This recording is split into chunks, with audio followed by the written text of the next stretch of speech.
world has gone insane. Cosplayers rule the conventions, gamers dominate the tabletop, and the internet. Sci-fi subjugates the movies, and fantasy rules the bookstore with an iron fist. Only one group can bring order to this unruly mob. A team of uber geeks, masters of the nerdly arts, trained for decades in the hobby shops and basements of the nation. Mobilized by the secret masters, they are the Department of Nerdly Affairs. Hello, operatives, and welcome to the Department of Nerdly Affairs. I'm your host, Rob Patterson, here with my co-host, Don Chisholm. Real men can only express their truest emotions with their fists. Truer words were rarely spoken, Don. And very appropriate words, because tonight we're going to be talking about writing shonen manga. We did an earlier show about the history of manga. Today we're going to be talking about shonen, that would be boys, manga, and the art of writing it. And who better to have on than Jack Ward, famous lover of manga and admirer of all things Japanese, who has recently written a book called Write Shonen Manga. Welcome to the show, Jack. Wow, I could hear that spit take from here. Actually, no, folks, I'm sorry. Jack did not write the book. Where I'm just teasing Jack because of his famous, or rather infamous, feelings about anime and manga. Mm-hmm. We're saving him for a shoujo episode. Exactly. We're saving him for when we talk about girls' comics. In actual fact, the author of Write Shonen Manga is none other than yours truly. Yep, me, Rob Patterson. About a year ago, I sat down and I was doing some analysis of Japanese comics and storytelling structures used in Japanese comics. Some listeners might remember from about a year ago, I was somewhat obsessed with story structure. Well, this is kind of an offshoot of that. And as an end result, I kept doing research into the way Japanese tell their stories. And eventually I ended up with this giant pile of notes that I had nothing really to do with, because I'd just kind of been doing it for fun. And I thought to myself, well, I could turn this into a book. And then I thought, no, that would be a stupid idea. That would take far too much time. And then I did it anyway. And so 6 months later, here I am. I have recently published my first book on the subject of shonen manga and the art of writing it. And so now I thought I'd basically take this chance to talk about what I learned during my journey, a little bit about my book, and just shonen manga, of course, in general, because shonen manga is awesome. So where should we start? Thinking, you wrote a book specifically about writing shonen comics. Mm-hmm. And I think the obvious question is, why specifically shonen comics? That's a very good question. The short answer is because manga is just too big a subject to try to cover with one book. I didn't feel comfortable trying to do a book called, Write Manga, which I think many people would have done, but I looked at it and said, well, the analysis I've done was done on shonen comics. And while I know something about shoujo and seinen and the other different styles of Japanese comics, the one I know best is shonen. And so I thought I would limit myself to just talking about the styles and everything of shonen comics. There's also another aspect, which is somewhat more mercenary, I suppose, which is shonen comics are the most popular of all of them. Right. And there is no type of comics probably in Japan that sells more than shonen comics. Okay, except maybe pachinko comics for some reason, but... Well, Japan that's true. Well, yes, okay, yeah. I mean, as far as I know, there are no specific genres that sell better than shonen. I mean, maybe, the pervy adult comics do, but, that's porn, so we're not going to take... We're going to put that aside. But as far as I know, the best-selling comics in Japan are shonen comics. I'm referring to, of course, Naruto, One Piece, Bleach, Dragon Ball. What else? What other famous shonen comics are there? I think you could basically just say anything anybody's heard of in the last 10 years. Well, almost, yeah. That would work, actually. Pretty much anything that you've seen that's been turned into an anime was probably a shonen comic. Yeah. Now, how are you defining a shonen comic? I'm defining a shonen comic as a comic for 8 to 14-year-olds, basically. Okay. Definitely done in the style of Shonen Jump, or Weekly Shonen Jump as we know it. Right. For those who aren't familiar, Weekly Shonen Jump is the top-selling manga comic book anthology magazine in Japan, which sells somewhere between 2 and 3 million copies a week. Mm-hmm. To give you a perspective, of course, your average Marvel comic right now sells 20,000 copies a month. Yeah. So it's a little bit of a difference. And it has and Weekly Shonen Jump, of course, also has competitors that are also selling in at least north of 1 million anyway copies a week, sometimes a month. And there are actually 4 Shonen Jump comics as well. Jump being the most popular of the different brands. So I'm defining Shonen comics as the style of comics that they do. I mean, I know there are other companies that do shonen comics, but generally they tend to fall roughly into the same category. Like, they tend to follow the same themes. They tend to circle around the same ideas. Mm-hmm. And this is actually important because there's actually shonen comics, which again are meant for 8 to 14-year-olds. Okay? Yeah. And then there are seinen comics, which technically are for more or less, they usually say 16 to 40-year-olds. I've seen different numbers, but that's roughly where they put them. Apparently, if you're a 15-year-old, you're just SOL. Nobody loves you. You're not in Japan, anyway. Right. Maybe in Alabama, but not Japan. Thanks, folks. I'll be here all night. So, yes. Basically, there's shonen comics, and then there's seinen, but seinen covers a huge swath of territory. And the trick with seinen is, even among seinen, there's actually different stages of seinen, right? Like the seinen comics for a 16 to 20-year-old are going to be different than the ones for a 30 to 40-year-old. Because they're going to have a very different sensibility and very different ideas. And in fact, I would argue that a seinen comic for a teenager is actually, in a lot of ways, most of them basically are the same as a shonen comic. They just have more gore and violence and sex and drugs in them. Like, shonen comics are relatively pure. Like, they might have a little bit of gore, they might have a little or a lot of violence in them, but they generally will not have much in the way of sex. I mean, sex in a seinen comic usually amounts to, like, checking out a girl's panties or something like that. There's some sexuality, but there's not going to be any actual sex. If you see actual sex, you're probably looking at a seinen comic. Yeah. And you're usually looking at one that's targeted towards we'll call it the young adult seinen comic. Yeah. Whereas shonen comics, to flip back, are generally targeted towards what we would consider the middle grade. Like, here we would call that middle grade fiction. That's kind of like where Harry Potter starts out. That's Percy Jackson and the Olympians. That's where you'll find a lot of fiction. Artemis Fowl, for example, another series. You'll find all that's targeted towards the 8 to 14-year-old set. Which, oddly enough, of course, is also where Marvel Comics and DC Comics have traditionally been targeted as well. Yeah, I think you're right. I think your examples like Harry Potter and that. For myself, I find like the shonen stuff tends to be a lot more formulaic than, say, the seinen, and I think it's because, like you said, the seinen stuff is generally for a wider spread of audience. It is, yes. Because I think when you talk like your Percy Jacksons and that's pretty close to the shonen formula as well. Yes, it is. Like, that covers a lot of ground. The Marvel Comics thing of the DC Comics, I think, might be a little problematic as an example because they go through phases. They do, you're right. I mean, there are times when they've been more for a younger audience than more for a slightly older audience. Yeah. So it does get a little problematic, although at their heart, I would still say there's shonen stories. Yeah, I think...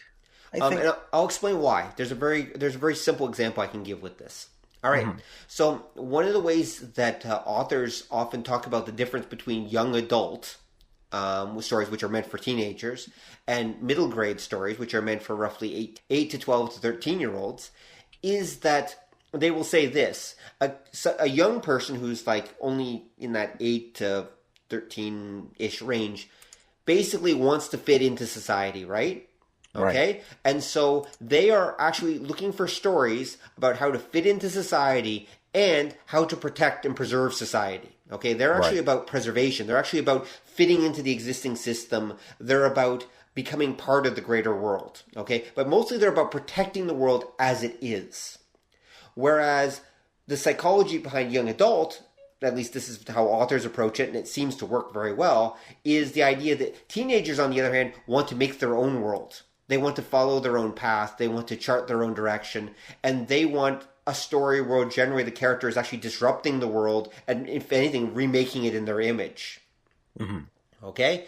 And so this is why most young adult stories, Twilight, again, Harry Potter eventually, because Harry Potter starts as middle grade and ends as young adult because of the characters age out, as they say. Right. Those stories, there's a reason why many of them are post-apocalyptic stories, is because in the end of that story, they have reshaped the world. It's created a world that's kind of in flux, and then the main characters reshaped it through their will and through their efforts in a lot of ways. And so that represents the ideal for a teenager. Whereas, as I said, for young people, they're about preserving the world. So if you think about it, what do superheroes do? They preserve the world as it is. They're power fantasies about becoming part of the world and becoming part of the system and then being the best part of it you can possibly be. Which is also, I would argue, what shonen comics are doing as well. It's interesting, because I think, when you put it that way, I think that's mostly right. But Thank you. notice... You notice with the superheroes, though, and I think this might go with what you were saying about how, say, Harry Potter ages out, whereas, say, an American superhero is perpetual and can't, that'll change, that you'll go through, like, that applies very much to, say, the Silver Age. When you get to the Bronze Age, you start to see the stories go the other way, where it's not about preserving and it's not about like saving the world. It's about redoing it. And then we get into, I guess they called it the modern era, which would be like the 80s. It goes back to that. But then when you get near the end, when you get like the dark, gritty phase, it kind of edges again towards that stepping on society rather than maintaining and securing it. But it keeps doing that back and forth because, again, the characters are perpetual and you get to that point where your audience has aged up, but you can't really take the stories that extra spot. Yes. Yeah, I would agree with that. And also keep this in mind, because you can't take the stories that extra step, and because the superhero world in superhero comics always has to be our world, with that little bit of superhero twist, that's one of the reasons why they can never truly be young adult stories, unless you do them as an alternate Elseworld story or something like that. But that was the whole point about What If comics that Marvel did for a long time. It's like, well, what if the superheroes really did change the world, or these events actually had real consequences, and that's what the What If story would be. Whereas in a regular superhero comic, it doesn't matter how many criminals Batman beats up. Gotham is always going to be a crime-infested place. And it doesn't matter if Reed Richards invents a million different ways to travel faster than light. There will never be real faster than light in the Marvel Universe except in the handful of a small number of secret people, because if they did, it would stop being our world. And you can't have that. Their world is not allowed to change. So I would say that they stay in that middle grade level out of almost necessity, because they can't move forward. They can't enter their true period of adolescence. Yeah. Because they're stuck always having to be just on the cusp. They're stuck there in that perpetual state where they can't take that extra step and actually change the world, because if they do, that world may no longer be relatable to the audience, or especially to new people coming in, and they don't want to risk it. Okay, makes sense. So that's my theory for American comics anyway. The Japanese, of course, sidestep this entirely by just making their stories serial. So their characters do change their worlds, which is not difficult because most of the time in a Japanese shonen comic, their world is not our world to begin with. That's why a lot of shonen comics are set in fantasy settings instead. If you think about it, almost all the major ones are usually set in fantasy settings. And that allows the author to play with certain elements, to focus on certain elements of the story and setting and ideas. And it also means they don't have to worry about that stuff. Now, they're very simple fantasy settings. That's a key, because again, they don't want this to be inaccessible to the audience. And if you give them a really complex setting, the audience might get intimidated. And that's a big problem with these comics, because they have to be accessible to almost anyone who picks up an issue at any point in the year. Okay. Anybody has to be able to pick up one of these weekly, whatever, the 50 or whatever issues that come out a year. I think it's actually only 47, something like that, because of different holidays, but whatever, that come out each year. They have to be able to pick it up and read it and kind of be able to follow the story and what's going on in that chapter. At least the basic ideas of what's going on in that chapter. Right. And the way they do that in its simplest form is by keeping the setting as simple as possible, usually. Again, it depends on the comp, but usually they do that. And keeping it character focused. So you need to just understand in a shonen comic that it's this character, there are these types of people, which are usually the same types for especially the heroes. And this is the good guys, this is the bad guys, and they're fighting each other. Let's watch them fight. And go from there. And that's how most shonen comics are done. I mean, they're done, and this is something that people always forget, with this serialized idea in mind, that you always have to be available for new readers to jump in, and you always have to be doing something that can be really long or really short, depending on how well it's doing, and that you can change as you go. Okay. As you know well yourself, Don, from reading Bakuman and from other sources, generally most shonen authors only work about 3 or 4 chapters ahead. Yeah.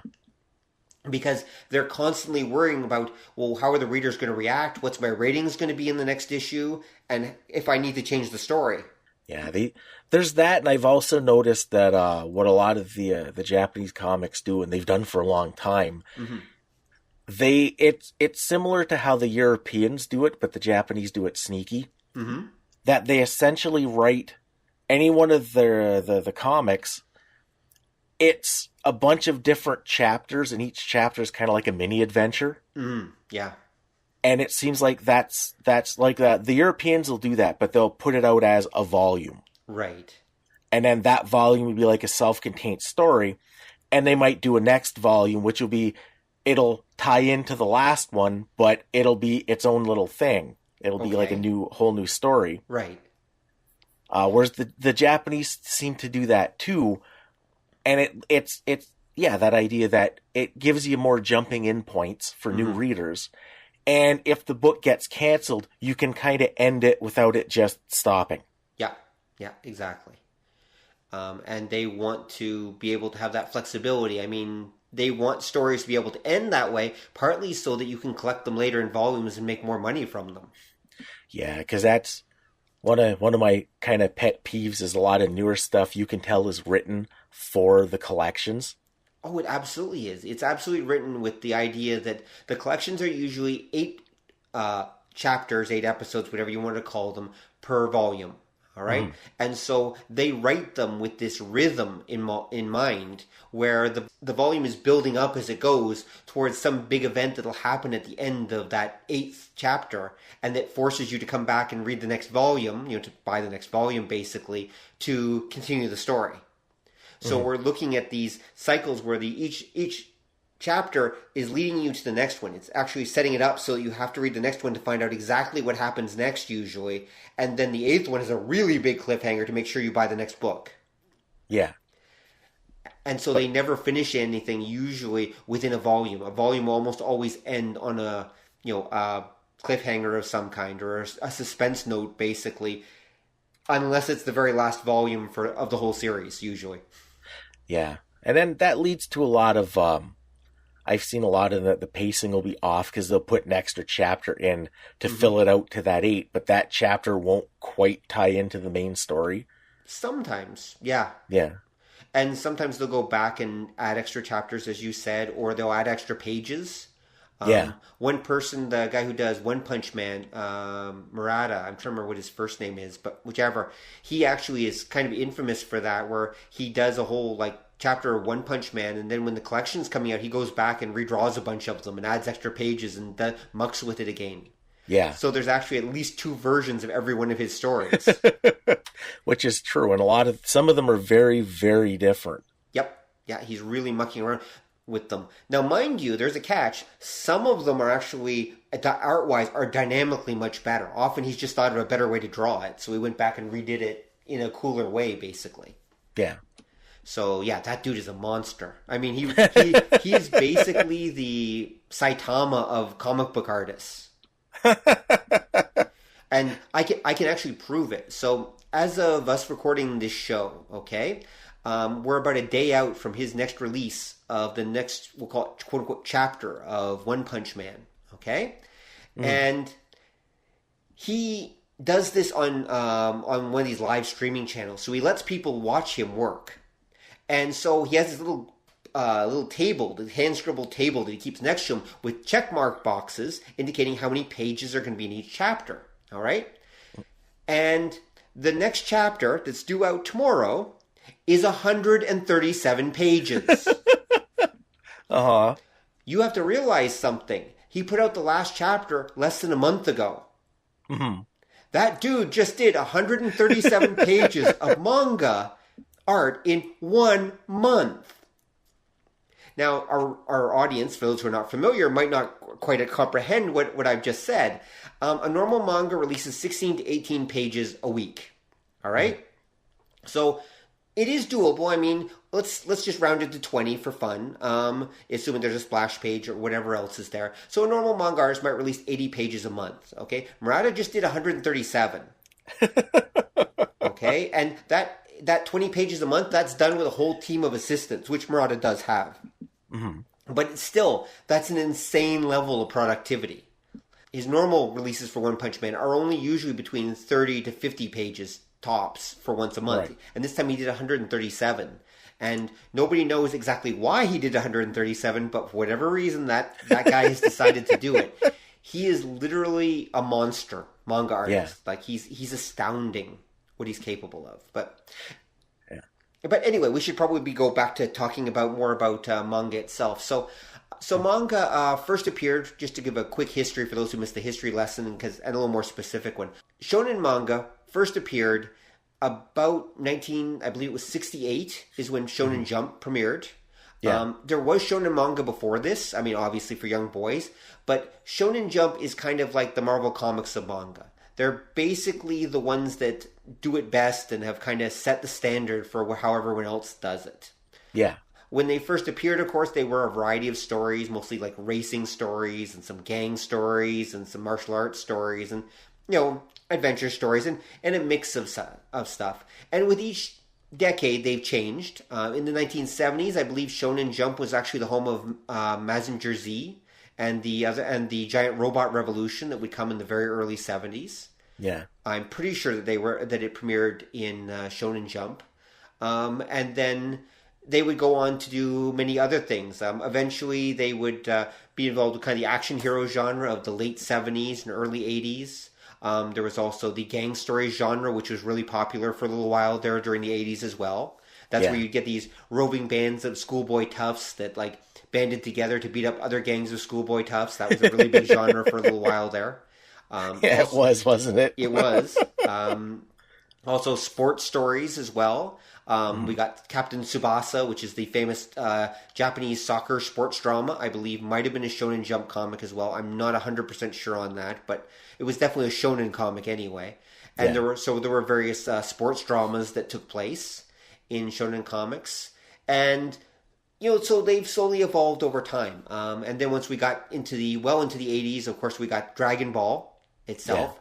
Yeah. And Dragon Ball revolutionized everything. It transformed the world of shonen comics by being so massively popular that it increased the sales of Shonen Jump by millions of issues. Millions by itself. Millions. It increased their circulation. And so, as an end result, Dragon Ball kind of set the standard for what shonen comics would be ever since then. Like, ever since it first appeared, it kind of changed everything, especially once they got to what we call the Dragon Ball Z phase, which has been pointed out that actually Dragon Ball Z is just a label for the anime. The original Dragon Ball in the original form is just called Dragon Ball for its entire run.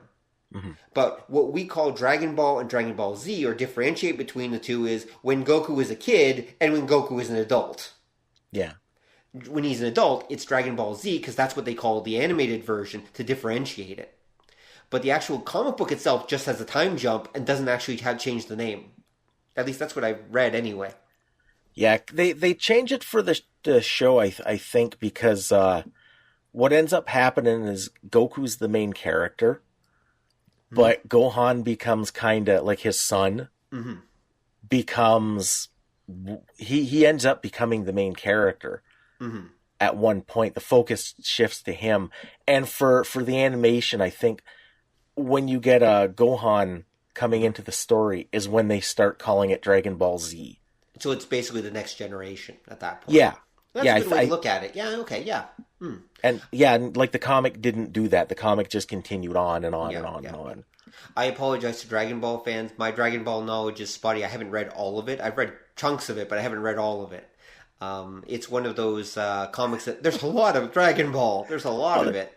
There's only 100,000 volumes or something. Yeah, exactly. So I'm afraid I'm not as versed in my Dragon Ball as perhaps I should be, but I do know the standards that it set very, very well, because especially with Dragon Ball Z, which was mega super popular, that became what basically became the template for what I refer to in my book as the battle manga. Which is what I call a meta genre, which is a meta genre is basically a kind of not just a genre like horror or sci-fi or comedy or whatever, but it's this kind of type of story that can actually, you can do any other genre with it. You can kind of stick other genres into it and use that as kind of the formula or structure to tell those genre stories. Like, for example, with Dragon Ball basically set the standard. Dragon Ball Z specifically sets the standard where we introduce this, young martial arts hero, and then we basically watch him grow and go through different phases of his martial arts career and grow and develop. And it set the story in such a way that everyone else who came after would follow basically these certain milestones or these certain steps that it would go through. They would copy the damn Dragon Ball formula. That's just, it's Dragon Ball. It's all just... It's all Dragon Ball, exactly. Yeah, Dragon Ball perfected that. Like, nobody's been able to crack that code since. Oh, I would argue if you have. I mean, we've had One Piece, for example, and Naruto both have actually done an excellent job of cracking the Dragon Ball formula and actually, almost perfecting it in a way. Yeah, kind of, but they do it by basically being Dragon Ball again. That's true. That's very true. There are different takes on it, though. I mean, they are trying to do something. I can't say different with it, but they're trying to do something with it. Yeah. But anyway, so in my book, actually, I defined battle manga since I brought this up. Here's how I came to define battle manga: a battle manga is a story focused on a small group of characters in a high-stakes situation, fighting a series of clearly defined competitive personal duels in a limited space. That's my hyper-specific definition, or hyper-general definition, depending on your point of view, of a battle manga. And you might wonder why I say it that way. So let me just repeat that. A battle manga is a story focused on a small group of characters in a high-stakes situation, fighting a series of clearly defined competitive personal duels in a limited space. All right? So the reason I set it up that way is after reading a great amount of battle manga or that follow this formula, I've noticed that this is basically a way to describe how almost all of these stories work to one degree or another. So we have a relatively small cast engaging in a series of duels, obviously, because they're fighting, right? There are two types of battle manga. One are called activity manga and one are called fighting manga. Dragon Ball is basically the archetypal fighting manga. Okay, which it's about people beating the crap out of each other. That's what they're doing. All right? And they're doing it under a clearly defined set of rules, okay? Because the audience has to be able to follow what's going on and do it in a very simple way. All right? The rules themselves are also adding an element of drama to the story, like they're limiting what the character can and can't do. Right. And so, for example, the characters are often working within the rules to try to get some advantage. Or the bad guys are often twisting the rules or breaking the rules to get some advantage. But there's always rules. There's always a definition to the way they compete. It's always a defined set of structure of some kind, okay? And, of course, there has to be high stakes because if the characters are doing it because they want a piece of pie, that can be entertaining, but it's not going to be taken very seriously by the audience. So there has to be high stakes in some way. And finally, they have to be doing it in a limited space of some kind because the characters have to constantly be being pushed together by the circumstance so that they're constantly in jeopardy and there's that constant sense of drama and bad things could happen and the good guys can meet the bad guys at any time and they're constantly like next to each other so that the drama is intensified. Okay? Does that make sense? Yeah, it does. And that's, when you explain it like that, you hit on one of the things that I think, and I've seen this mentioned by other people, that marks an earmark of what makes a shonen comic as opposed to another type, is I've heard that one of the keys of a true shonen story is it's about camaraderie. Yes, it is. And that's why you usually have a small team of heroes, and they're always bumping into each other, and there's usually some kind of conflict, but it's about how they stick together, and it's about the bonds that form between them. Absolutely. And in fact, actually, Shonen Jump has a motto that all Shonen Jump comics have to follow, okay? I don't know if you Dragon Ball. Well, besides that, that's one of the mottos. The other motto is 3 words. Friendship, effort, victory. Yep. Friendship, effort, victory. All Shonen Jump comics have to follow those 3 words or that idea, that conception in some way. They all have to represent those things in some way. So they're all going to be about characters who, through friendship and effort, manage to achieve victory. Yep. Yeah, because that's one of the things that differentiates, say, shonen from the shoujo stuff. The girl stuff, at least up until the 90s, the girl stuff was always about an individual and her personal journey. It wasn't about the other people in her life so much. Right, yeah. Yeah, you're right. I can definitely see that. Whereas when they did the Sailor Moon stuff starting in the 90s, that was basically them applying the Dragon Ball... No, actually, that wasn't the Dragon Ball formula. That was another formula, but them applying one of the shonen formulas, the boys' formulas, to girls' comics. Yeah. And they basically took that and said, okay, well, let's use the formula we're using for all our Sentai shows, the Power Rangers type shows, which is another formula that they use, which is a little different than battle manga, believe it or not. It's actually slightly different. And then they took that and they said, let's do it with an all-girl cast. And ta-da, we had Sailor Moon. Yeah, and then that became the big thing for like the 90s and that. Yep, exactly. That became a huge thing. And Sailor Moon follows all of the traditional Sentai, stereotypes right to a T. Like it's with just this like shoujo's twist to it. Yeah. And the only thing is, I will say that if you read modern shoujo comics, they actually still are mostly about an individual. It's only the stuff meant for younger girls, oddly enough, like the stuff that appears in Nakayoshi, which is one of the, if not the top shoujo or girls comic collections. There you will find action stories that are about groups, I've noticed. But if you go up to the girls comic stuff, which is their equivalent to seinen, which I'm trying to remember what it's called. There's a name for it. Josei. Josei, thank you. Well, if you go to Josei comics, then it will shift back to an individual girl trying to find her place in the world. Yeah. Probably because, again, that works better for a teen mindset, whereas a young girl, 8 to 14-year-old, is still trying to find friends and build her social group and is still trying to find her place in the world, just like a young boy of that age is. Yeah, that, and again, kids are usually pretty selfish and self-oriented, so... there's that too. Yeah.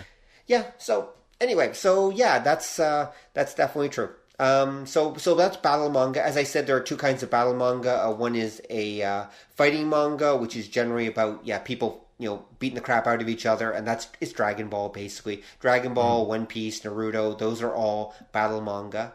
The fighting ones.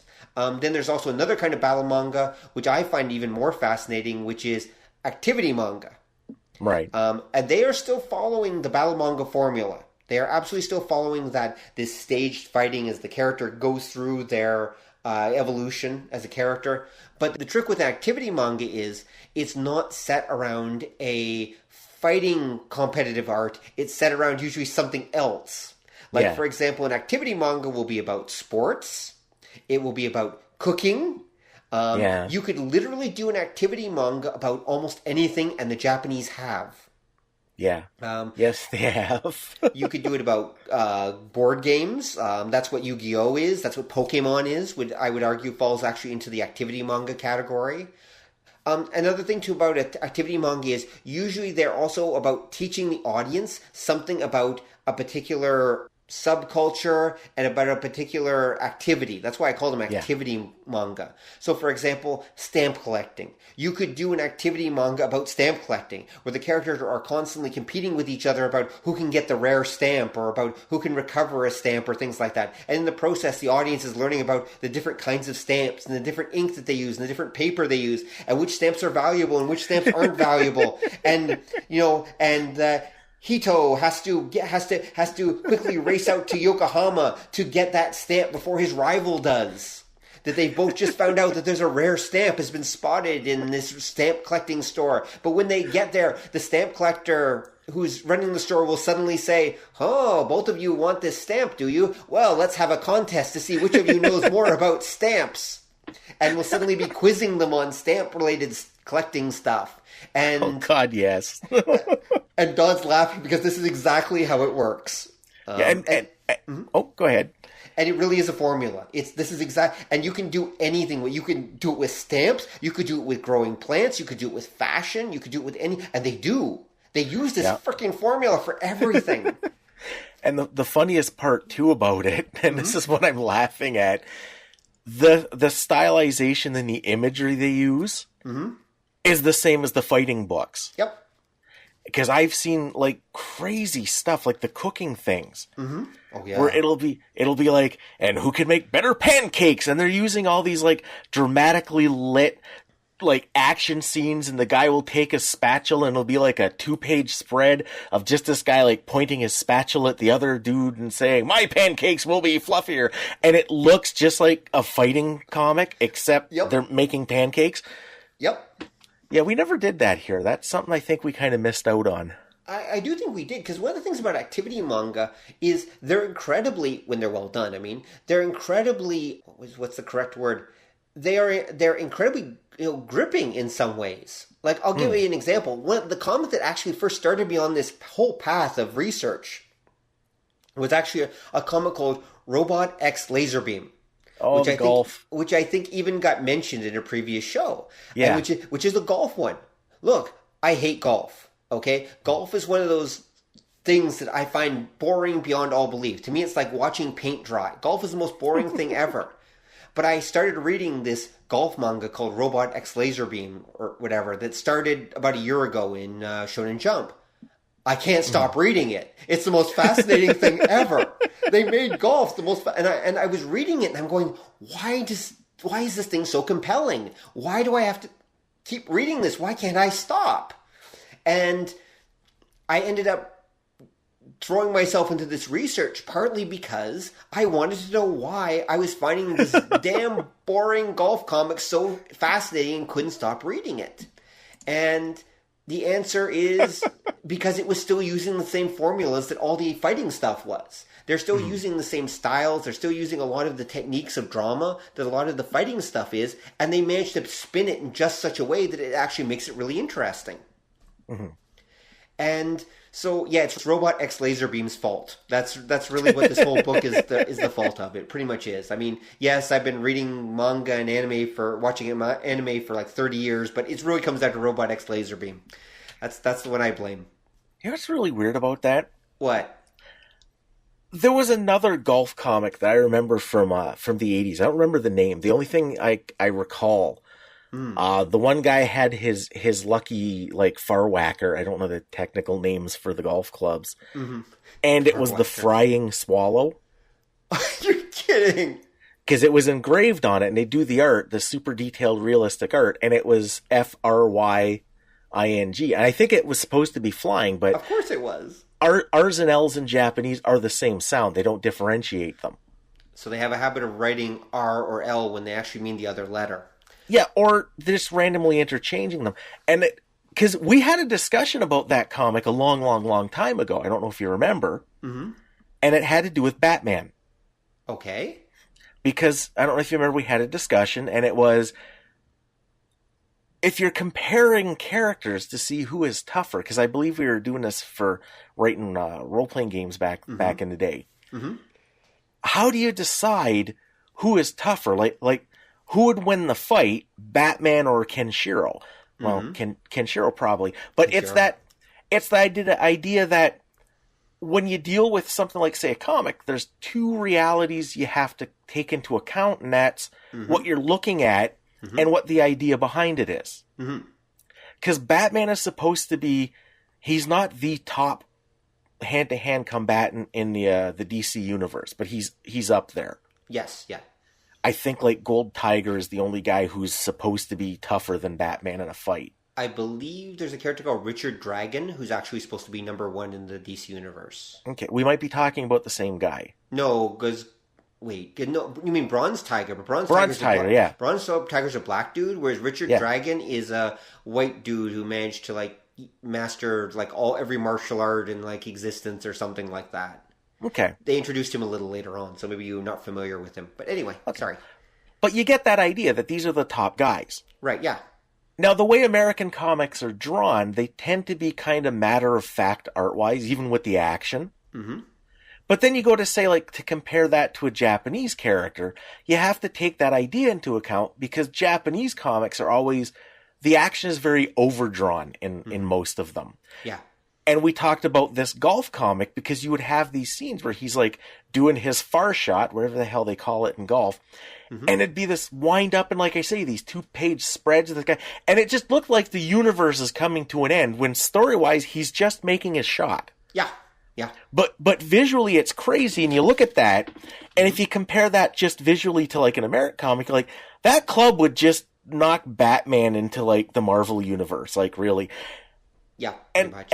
And it's that idea, that conceptualization, and then that's why I find it funny when you talk about the activity oriented comics, because they're all like that. It doesn't matter if you're playing chess. That moving that chess piece, that just looks like the world is coming to an end because they're so going to exaggerate the action.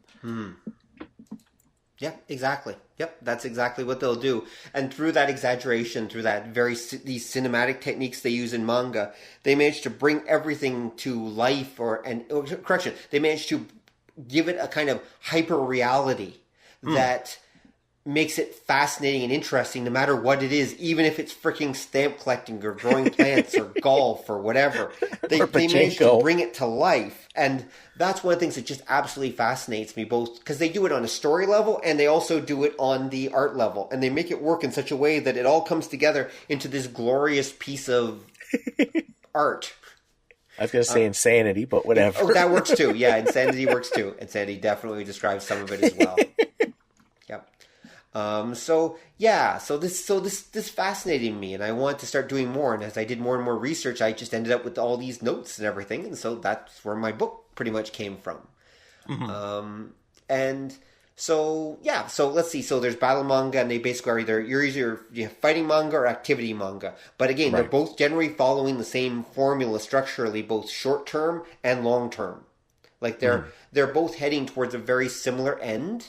They both usually have some like character that represents like the main character is on a journey, and they basically have a final bad guy that they have to defeat at the end. It doesn't matter if it's a final stamp collector bad guy or it's a final martial arts bad guy. There's always going to be that guy at the end you have to defeat, and he represents the end of your journey. Actually, you know what's funny? He represents something else too. What? Because remember we talked a while ago that a big difference between, say, American stories and Japanese stories is that Americans like the hero to be awesome to begin with, whereas the Japanese like them to build up to it. Right.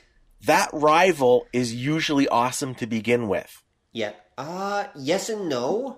I find that they are usually several steps ahead of the main character. Okay, so I would say the main character, if you want to do it this way, okay, the main character starts at 0, let's say, okay, on a scale of 1 to 100, okay?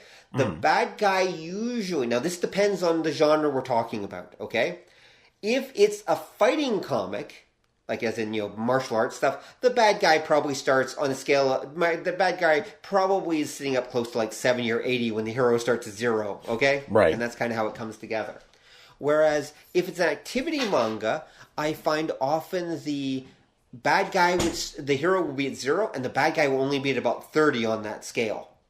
Because I find with activity manga, a very common trope is that when the bad guy, the rival, let's call him the rival, because it's better for activity manga. When he finally meets the hero, seeing the hero kind of reignites a flame that he kind of usually lost at some point, and then he starts accelerating very fast towards that 100, and the hero has to catch up with him. And then again, and then they eventually meet again at 100. But usually the bad guy is usually plateaued when he meets the hero. It's kind of somewhere in the middle of his development curve. And then meeting the hero, this is one of the ways that they actually kind of heighten the drama a little bit by the hero has inspired even the bad guy to actually work harder. And it made his own life more difficult in some ways. Yeah, because the rival usually, they're starting with some kind of advantage. And that's what whereas like our hero is usually like the good, hardworking, average person. But the rivals, he has some kind of gift, or they're starting like they're the son of the last champion and they have all of that experience. It's something that to me a lot of times it feels like what they're doing is the rival has the unfair advantage. Yeah, they always have the unfair, because if they didn't, it's not interesting, right? Mm-hmm. They always have to have an unfair advantage. It is, but it's specifically an unfair advantage. Yes. And then meeting the good, wholesome, hardworking hero, like you say, that kind of shakes them out of their funk. Mm-hmm. And it drives them to, a lot of times, I guess you say, to forsake that advantage and actually apply hard work, because hard work is the key. It's not like here where you are the chosen one and then that's all you need. Right. Yeah. No, I agree. Now, mind you, keep in mind that most shonen heroes of one kind always have an advantage too. Mm-hmm. They've always got some gift or some talent. Well, they've usually got two. One, they'll have a talent for hard work, that if they work hard, they can, they have they have a ton of potential, basically, they can reach if they only work hard, which they eventually do. Mm-hmm. And two, they usually have something that makes them special, like some extra little gift that, again, it has to be developed, it has to grow, but they still have it there to give them that extra boost that makes them different from everyone else. Yeah, that and it usually starts as a curse.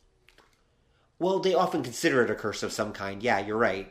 That it's something they have to overcome and gain control of before they can actually capitalize on it.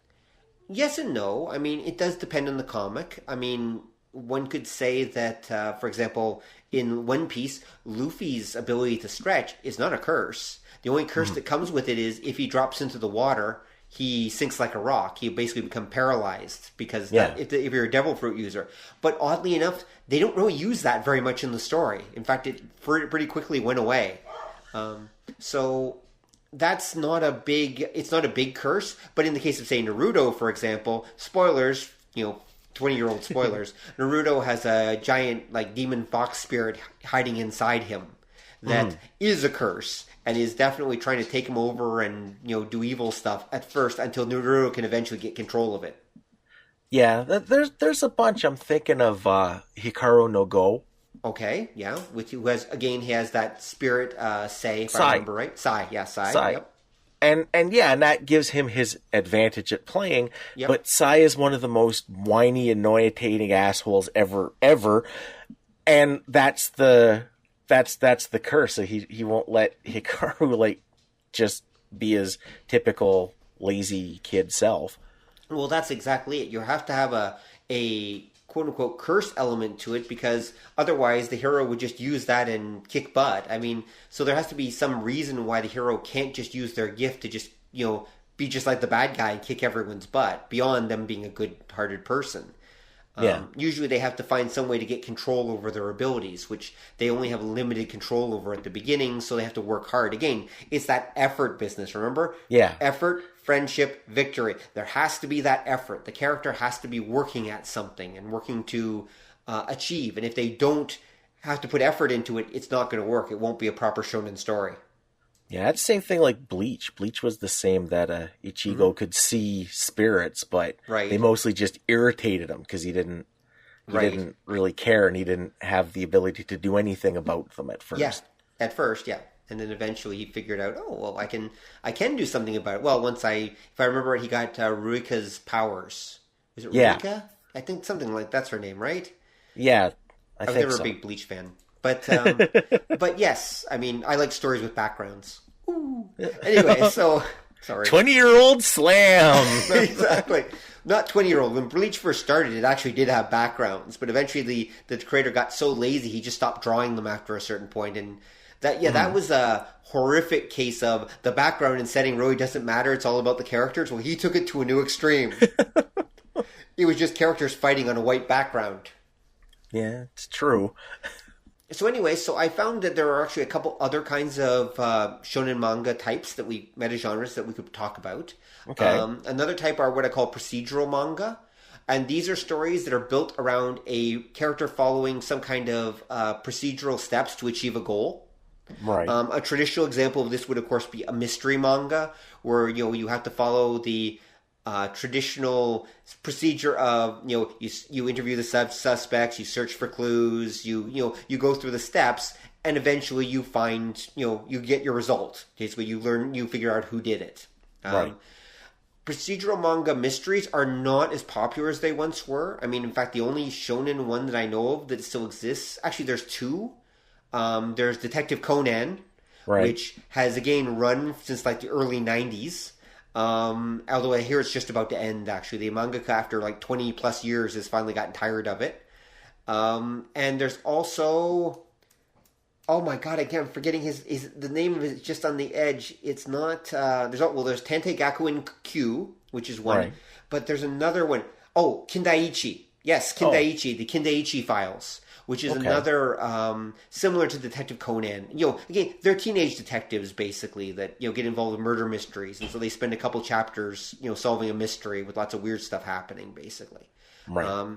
Then the other kind I refer to are creative procedurals, which is basically a story, like, for example, right now one thing that's popular is the reincarnation genre, where a character will suddenly wake up in a fantasy world and they'll discover they're a goblin, for example. Okay. And a person from our world will suddenly wake up, discover they're a goblin, and they're like, holy crap, I'm a goblin in a goblin society. This is a real comic, by the way. It's called R.E. Monster. It's a real comic. That's what they call it in English, R.E. Monster. It might be called that in Japanese, too.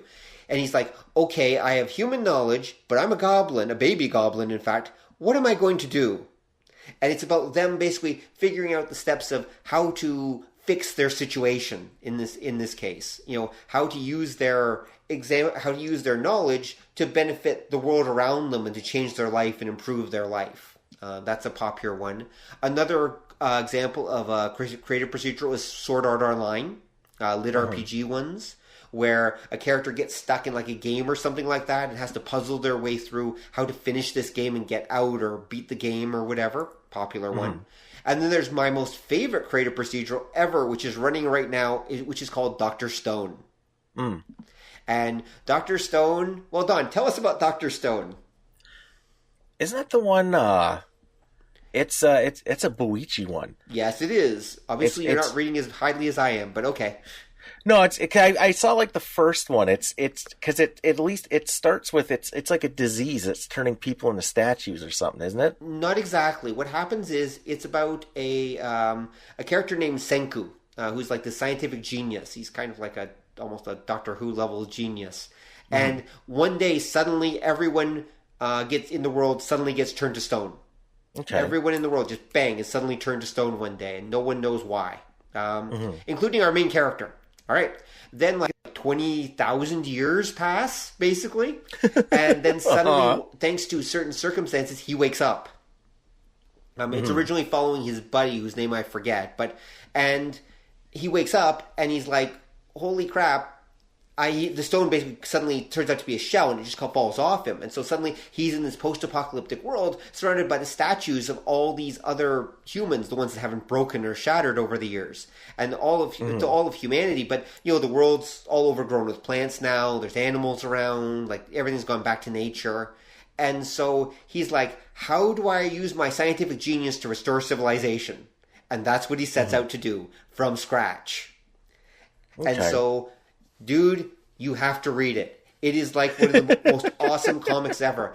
It starts a bit slow, but once you get to the point where he finds, this is a bit of a spoiler, he finds a village of other people that have also, that may never have been turned to stone. They may be descendants, or they may be people who kind of thawed out earlier or something. We don't know exactly at this point in the story. And they're a lot of fun. And it becomes awesome at that point. It begins a little rough, but once he gets to the village, it is one of the most awesome things I have read in a long time. It's called Dr. Stone. And it is so much fun. And if you love Boichi's stuff, you really need to be reading this. Boichi is a comic artist that we're both a fan of. And normally he doesn't do shonen stuff. He mostly does seinen stuff. But I think this might be one of his very first shonen works, but... amazing stuff. Anyway, creative procedurals are about accomplishing some creative task, basically. Yeah. And it's interesting, too, because you're right that a lot of them are really similar to the lit RPG stories that have been taken off the last few years. Well, they're an obvious form of... actually, the lit RPG genre pretty much comes from Asia. We had Ramon on who talked about that. I'm trying to remember whether it was Russia or Asia. I'm pretty sure it actually started in either China or Korea. And the reason for I think it was Korea, because even the Russian stuff, I've read some of the translations of some of the Russian lit RPG stuff, some of the early stuff, and they make references to a Korean lit RPG story that was kind of the first one, I think, that everyone went crazy for, which was called Legendary Moonlight Sculptor. And which is about a character who has to literally start from the bottom and work his way up. But the trick is, in the case of Legendary Moonlight Sculptor, he actually kind of beat the game once before, but he's being forced to start again and use some of his abilities to actually... it gives him an advantage, the fact that he's beaten the game once before, at least in an earlier form, and then now he's got to start from scratch, and using that knowledge, what is the most strategic way he can go through it and beat the game in a new way and be even more successful. Right. And so he's got this creative procedure goal. And so I think it started with them, but now I've got to tell you that the lit RPG and what's called the reincarnation genres are huge in Asia. Like the Japanese light novels especially, and a lot of manga these days are totally about the reincarnation genre, which basically is, as I mentioned earlier before, a character wakes up in the body of someone else, usually in a fantasy setting or another time or place, and then has to kind of just create a new life from there. Yeah. And it's become huge. Like super huge. I mean, almost every second story in Asia, China, Japan, everything is a reincarnation story these days. Yeah, and it's weird because I hadn't noticed that until just now when you mentioned it. But holy crap, yeah, that is something that really has taken off. And it's not just boys stuff, actually. Girls stuff, especially in China, and that is all that too. My wife watches lots of Asian dramas, and every single frickin' drama is about some girl that basically falls off a bridge or something like that. And when she wakes up, she's in like ancient Korea or ancient China or something, or some fantasy land. And now she like meets a bunch of princes and has to hang out and decide. Eventually, they all fall in love with her, and she has to decide which one she's going to hang with. And that's like every second frickin' drama at this point. Like the reincarnation stuff is just. Like, it just took off to an incredible degree. Maybe even more so among women's stuff than men's, but the guys' stuff does it. There are two of my favorites that one I haven't read yet, but I am going to at some point, is, what is it called? Give me 1 second here, I'll tell you what it's called. Because I got to get the title for this one right. Okay, you'll understand what I did. Okay. So... Okay, the one of them that I I have to read at some point is, so I'm a spider, so what? Okay. And here's the pitch for it. I used to be a normal high school girl, but in the blink of an eye, I woke up in a place I've never seen before, and I was reborn as a spider. How could something that's nothing more than a tiny spider, that's me, possibly survive in literally the worst dungeon ever? Are there no rules? There should be some rules. Who the hell is responsible for this? Show your face. That's an actual a light novel from Japan. How could you resist? How could you resist that? And there's another one that I'm very fond of, and it's called. That's the name of is totally escaping me at the moment, but it's basically about a girl who's a bookworm. Okay, and she one day her stack of books falls on her and kills her. She's like this middle-aged woman. Okay, and she suddenly wakes up in a medieval fantasy society where the only books that exist are cost a couple gold coins and are like the most precious thing ever, and almost no one is literate, and she basically has to reinvent literacy and printing and bookmaking and everything. Oh, by the way, she's an incredibly feeble 4 or 5-year-old girl. So she's got the memories of her old self, but basically what's happened is, and this is an interesting thing about reincarnation, it's very common. The actual characters, the body that they're in, usually is someone who's died. So they die, and then they wake up in someone else's body, but it's almost like their spirit goes into someone else's body at the time that that person died. And so when they wake up, they're almost always characters that, they've died, basically. But all people around them are like, oh my god, it's a miracle you're alive, but they don't realize that there's now another spirit living in that person's body.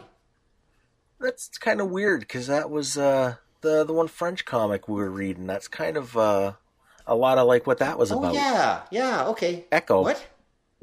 Ekho, yeah, that was member. Yeah, that was kind of that idea, you're right. That people who died in our world, those little squirrel guys. Yeah. The Parisians, I think they were called. We'll go with that. Yeah, the little squirrel guys you'd be reincarnated in this. It was basically the steampunk version of our world. Yep, pretty much. Except that the main character, the one main character, has the power that she can get possessed by the spirits of people who have died again, I guess, in this other world. I guess that's the best way to describe it. So she's actually kind of like a spiritual medium in some ways. In this alter world that you end up going to when you die, these little squirrel guys decide to bring you across. Yeah, well, they're about to die. If I remember right, because I did read it just a couple of weeks ago, they say they're grabbing people who are about to die. Like the main characters were plucked off a plane that was about to crash. So they're not actually dead. They're just... They're grabbed away at the last second, so no one knows they're gone, basically. Maybe, because I'm a few volumes in, and they haven't explained yet what that is. So it's possible that they do die in that other, in like our world. That's true. But they're prevented from a true death. Like they haven't quite, they did draw attention to that, because there's the speech in the first one where she's talking about how everybody else in the plane is dead now. Yeah. But they haven't quite explained, and I wonder if that's going to be part of the story, because explaining why she gets possessed by people who have died in the other world. Right. So we will put a link to that comic in the show notes, folks, so that you can go check it out. It's gorgeous. I have to say the art in that thing is so spectacularly gorgeous. And it's a French comic, I believe. Yeah. Ekho. All right. And it's weird because, again, it's the same theme that you're seeing popping up in a lot of stuff for some reason recently. Not sure why. I mean, I know that there have been characters obviously popping up or waking up in other worlds as a long staple. From Mark Twain wrote a story about that. But Connecticut, Yankee, and King Arthur's courting, if anyone's wondering. But this idea of suddenly reincarnating in another world. And then, but having all usually from our world, and then having all the information in your head from your life here, and then using that, kind of working that as your advantage, it's a new twist on it, or at least it kind of was 10 years ago. Now it's just everywhere. Yeah. And I'm not sure what made them so focused on, but it does work. I mean, it's the ultimate fish out of water scenario. I mean, don't be surprised if we're seeing a lot of Hollywood movies using, or TV series using that trope, probably real soon now. Yeah. I can see that being one of those ones that slips over here pretty soon. So, and to me, that would be a kind of creative procedural. At least that's what I call them. Because in most cases, the character actually is faced with a task that's usually pretty clear from the beginning of carving out a new life, which usually involves solving some problem. For example, in the case of the spider one, I would assume that it's, all right, she's in a dangerous situation. How can she probably use her knowledge to maybe make friends and such and find ways to survive even in this super hazardous environment? In the case of... Save the pig, save the world. Save the pig, save the world. There we go. Maybe save the kobold, save the world. I don't know. What? Probably, again, so the characters use this knowledge from outside and they use it to accomplish some goal in the story. And there's always a clear goal. Like, for example, the Bookworm story, she's trying to remake... she spends most of her time trying to reinvent printing and binding is actually what she's doing in the first part of the story. I'll put a link to that in the show notes. You can see what I'm talking about. There's a comic version. There's also a print version that people have been translating. That's a Japanese one. I find that Japanese ones are generally tend to be very creative. Like the ones that we're talking about, like the spider one, the goblin one. These are all Japanese ones. The Chinese and the Korean ones don't tend to actually go in these weird directions like the Japanese do. They tend to do things a little more straight up. Yeah, well, I'd say the Japanese, not the correction, the Chinese and the Korean ones, straight up, I'd probably say more traditional, because they do sort of tie into that idea of karma and reincarnation. And a lot of the ones that I've seen anyway seem to be presented more in that classical kind of way. Yeah, they are. They absolutely are. And then whereas the Japanese ones are just like batshit crazy. Yeah. Well, keep in mind, these are cultures that kind of believe in reincarnation to begin with. So that's not actually a big stretch for any of them to say, okay, you got reincarnated just but for whatever reason you got to keep your memories from last time. And that's the only hook, right? And that's gives you a connection with our world because you're relatable in some way now. And it also sets it up so that you're still that fish out of water that and it also gives you an advantage at the same time. So it's a perfect setup in a lot of ways. Yeah. All right. And so the final major type, I should say, of meta-genres that I came up with were relationship manga that usually pop up. Relationship mangas usually tend to take two forms because you've got to understand something, that boys of the 18 to 14-year-old set are not really interested in girls very much. And they're not really interested in reading stories that are directly about just relationships and people's feelings. You kind of have to candy coat it with something else. Girls will read stories about just people having relationships and talking to each other and showing their feelings and all that. Boys aren't interested in that. They're usually more goal-oriented. So, again, this is on average. I'm not saying every boy or every girl is like that. Some girls may actually very much be goal-oriented. That's true, too. But on average, at least based on the publishing experience of Shonen Jump, that usually doesn't quite work out. It doesn't quite work out so well if you try to do a straight relationship story with boys. So what they do is they candy coat it. And there's two different ways you'll see, usually I find. The first kind is what I call love comedies, because even young guys appreciate, comedy, right? They appreciate a story where there's like some funny bits and usually some naughty bits and maybe a little bit of touching drama, but not too much because no one wants to be seen crying in front of his friends, of course. So, because that's not manly, and so so there'll be a love comedy, and love comedies, they're usually fairly simple ones, especially for the shonen level. I guess I would qualify Lum, for example, as a love comedy of this type. Ranma 1/2, and those are stories where they've got a weird element to them. Lum's case, for those who are not familiar with Yurusei Yatsura, it's a story about a boy who suddenly discovers he's got a new alien girlfriend, whether he wants to or not. We've all been there. Yeah. The crazy, the crazy girlfriend. He wins a contest for the Earth, but this alien princess is his prize, and he doesn't realize that when he wins the contest. And so now, for the sake of galactic peace, or at least human peace, he has to live with this girl. And hijinks ensue. Well, kind of, yeah, exactly. Hijinks ensue, shall we say? It's pretty funny.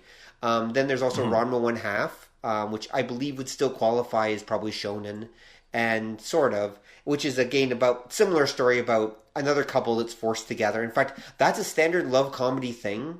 The main characters will pretty much always be forced to live together in one form or another, or at least they'll be forced into a very, again, going back to that battle manga formula. I call this the arena principle, which is basically that when you're writing a story, you should generally try to make sure your cast are stuck in a relatively small environment, so they're constantly having to interact with each other.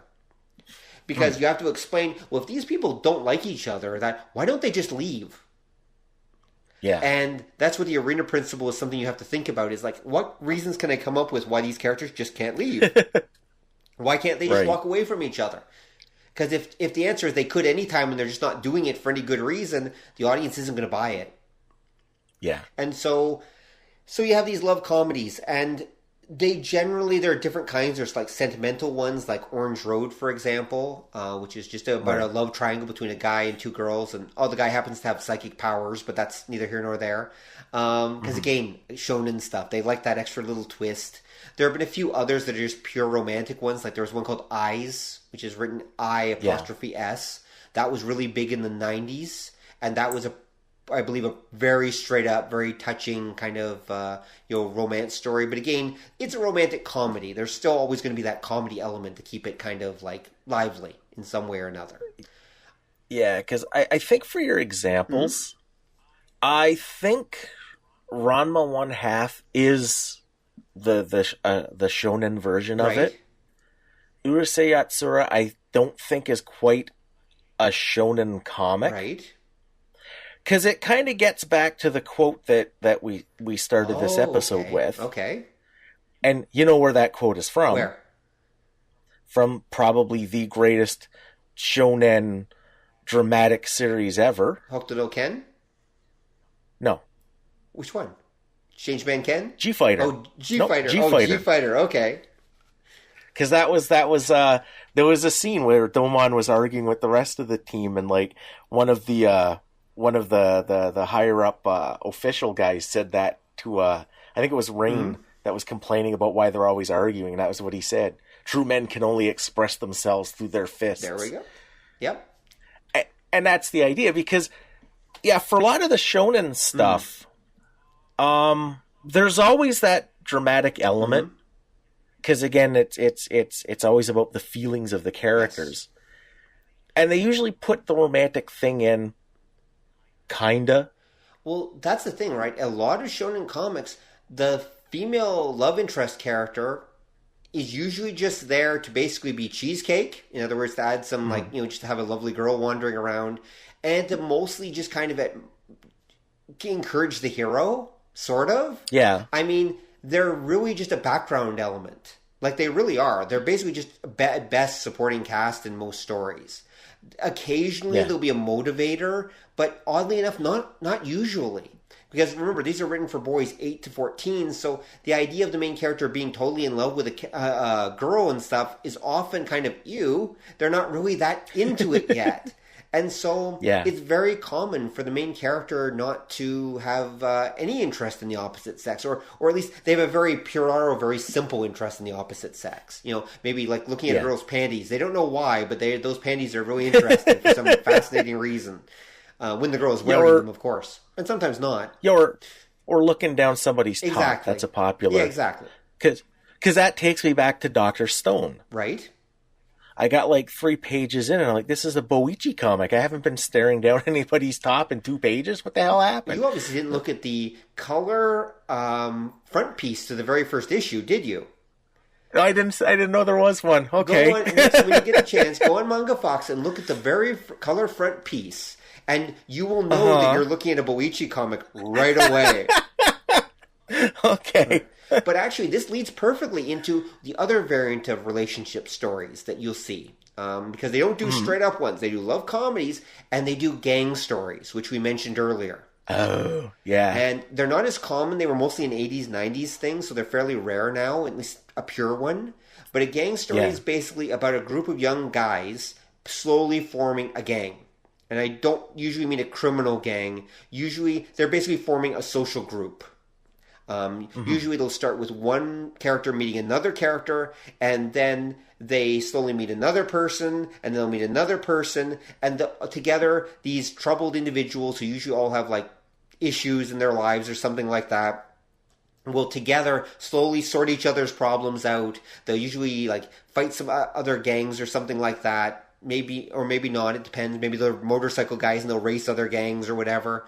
And they'll basically experience brotherhood and friendship. I mean, they're basically, here, it's the Three Musketeers type thing, right?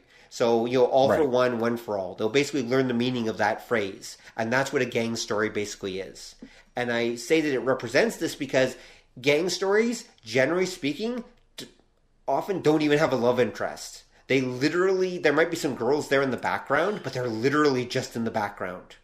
They don't even bother with them because these are stories about guys bonding with each other, and they don't. No girls are allowed, man. No girls allowed. It's kind. That was again. That's kind of an older thing, and back in the 80s, they were literally gangs. Yeah, they were actually. They would be punks and who like the one everybody knows, Akira. Yeah. Oh yeah, that's true. Akira is an example of that. Yep. Yeah, it's a little more seinen than you'd have, but even then, back in the 80s, a lot of the even the shonen stuff was a little edgier and a little darker, and I think it's just because, I think prior to Dragon Ball Z perfecting the formula, you had more overlap, and I think that might be why, like, say, the gang stuff kind of went into remission because it tended to be a little darker and a little heavier than what we would now call a shonen book. So when that shonen formula got perfected in the 90s, that kind of went elsewhere. Right. And then it kind of petered out because you don't see... Actually, you're not quite right. There is a gang story running in Shonen Jump right now. In fact, there's one been running for 20 years. It's called One Piece. Oh yeah, okay. When I did my analysis of the gang story, by the way, for each of these meta genres, I've got like 10-page write-ups about all their details and their tropes and everything else in the book. So we're just going over some of the basic ideas. If you want to check it out, check out my book, folks. Plug. But One Piece, I realized reading it that One Piece it's a fighting battle manga gang story is what it is. Because it totally follows the gang story structure, which is basically two characters meet, and they slowly meet other people, and slowly form a gang, and together they are strong. They're misfits, but together they're stronger, and can kind of overcome the world around them. Yeah, because that's One Piece. Yeah, because there's a lot of them that I think are similar, but I'd be inclined to call it more a menagerie story than to get, because that was like your Naruto. Bleach kind of gets where you've got like your team together, but they're not. No. I would argue they are still there to support the main character, though. Yeah, One Piece is a gang story. It's about the whole cast. Yeah, like that's. I think. Yeah, I'd consider it's not the menagerie one like you get now. Right. I would say that. Yeah, that's probably. Yeah, it's probably closest to like the old gang comics that you used to get. It really is. If you read my write-up about gang stories and such, you'll see it's a gang story. And again, I didn't even realize that when I started doing the analysis of gang stories until I looked back and said, "Oh my crap, this is One Piece." And it also has to do with one of the ways that the progression is structured. Most shonen comics have some kind of progression built into them, especially like fighting ones. It's obvious the characters learning new superpowers and stuff like that, and learning funky moves. Or getting new cards or whatever. But one of the tricks of gang stories is the way they function is the character is picking up new friends. Yeah. And that's where the character's power is growing, is the fact that they're picking up new friends. And that's one of the real ways you can measure a gang story is by the fact that it's about the group that's slowly forming. In this case, Luffy says it right from the beginning. He's going to be the pirate king, and he needs to form his pirate crew. And every single One Piece story arc is literally just about how someone joins the crew. Yeah. If you read them all, every single arc ends with someone joining their crew. So it's really all about how a character is introduced and how they join the crew. There's one or two little exceptions where he plays with that formula a bit, but for the most part, that's how they all end in one form or another. And so there you go. Now, there are a few other manga meta-genres, but these are kind of what I'd call the more minor ones, in the sense that they tend to be combined with something else rather than kind of stand more on their own. I'll just quickly go through them. There's what I call the transformative teacher stories. This is literally exemplified by, for example, Great Teacher Onizuka. There's also Goku-sen, Hell Teacher Nube, and most recently there's one called Assassination Classroom.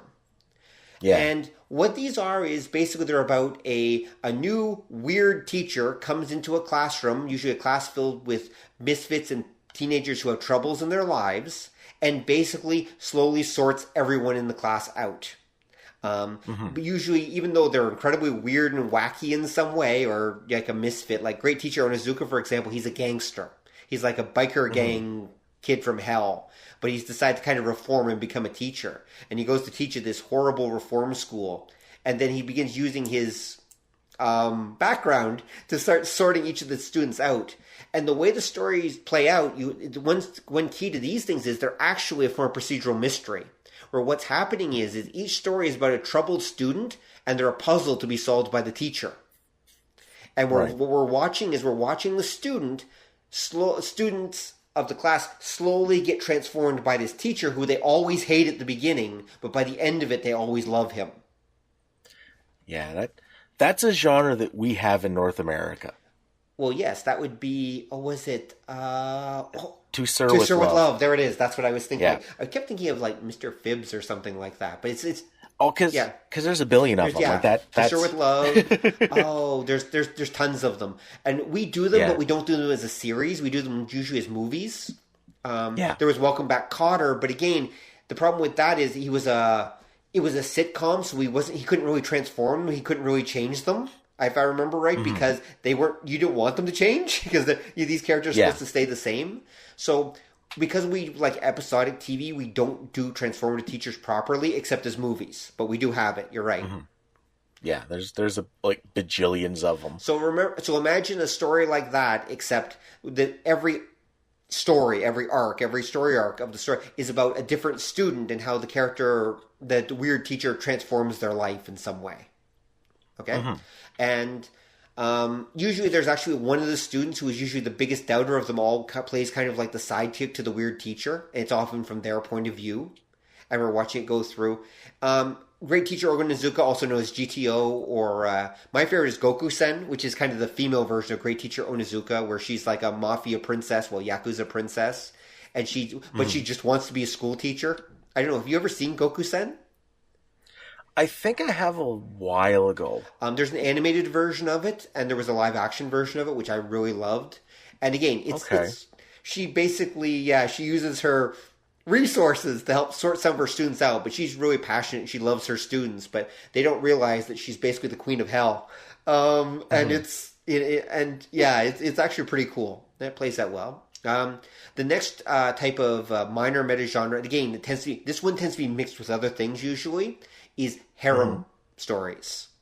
Where we're going to see a character that's introduced. Now, a harem story, generally speaking, there's a catch with this one. These are almost seinen stories. They actually lean almost more towards the seinen side than the shonen side, but sometimes you will see them in shonen, so that's why I include it in the book.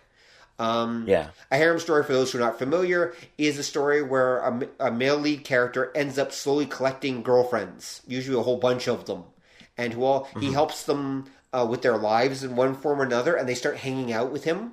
And it's kind of like a gang story, except instead of making buddies, you end up with a whole bunch of wives instead, and all of them are competing to be his quote unquote number one and his real wife in one form or another. And usually each story is going to be almost is some kind of, not exactly mystery, but it's something where he basically he helps the girl in some way, and so because he helps that girl, she becomes interested in him, and she usually ends up living with him or moving in near someplace close to him and becoming part of his life. And then another one that happens to, and he just slowly keeps building them up. I was going to say, this is another one that we actually have in North America. We do? Yeah. Okay, give me an example. The easiest way to explain it is Archie. It's Archie. Well, wait a sec, though. Archie only has technically 2 girlfriends, maybe 3 at most, if you count Cherry Blossom. Okay. No, because it's if you've read like any of the Archie comics from like say the 60s to now. Right. No, any time there's like a new girl in Riverdale, she runs into Archie and always falls for him, and then the rivalry between like him and Reggie to win her over. It always. I read a lot of Archie comics. I don't quite remember it playing out that way. It usually is still just Betty and Veronica, and occasionally like Cheryl Blossom. Sorry, not Sherry Blossom, but Cheryl Blossom.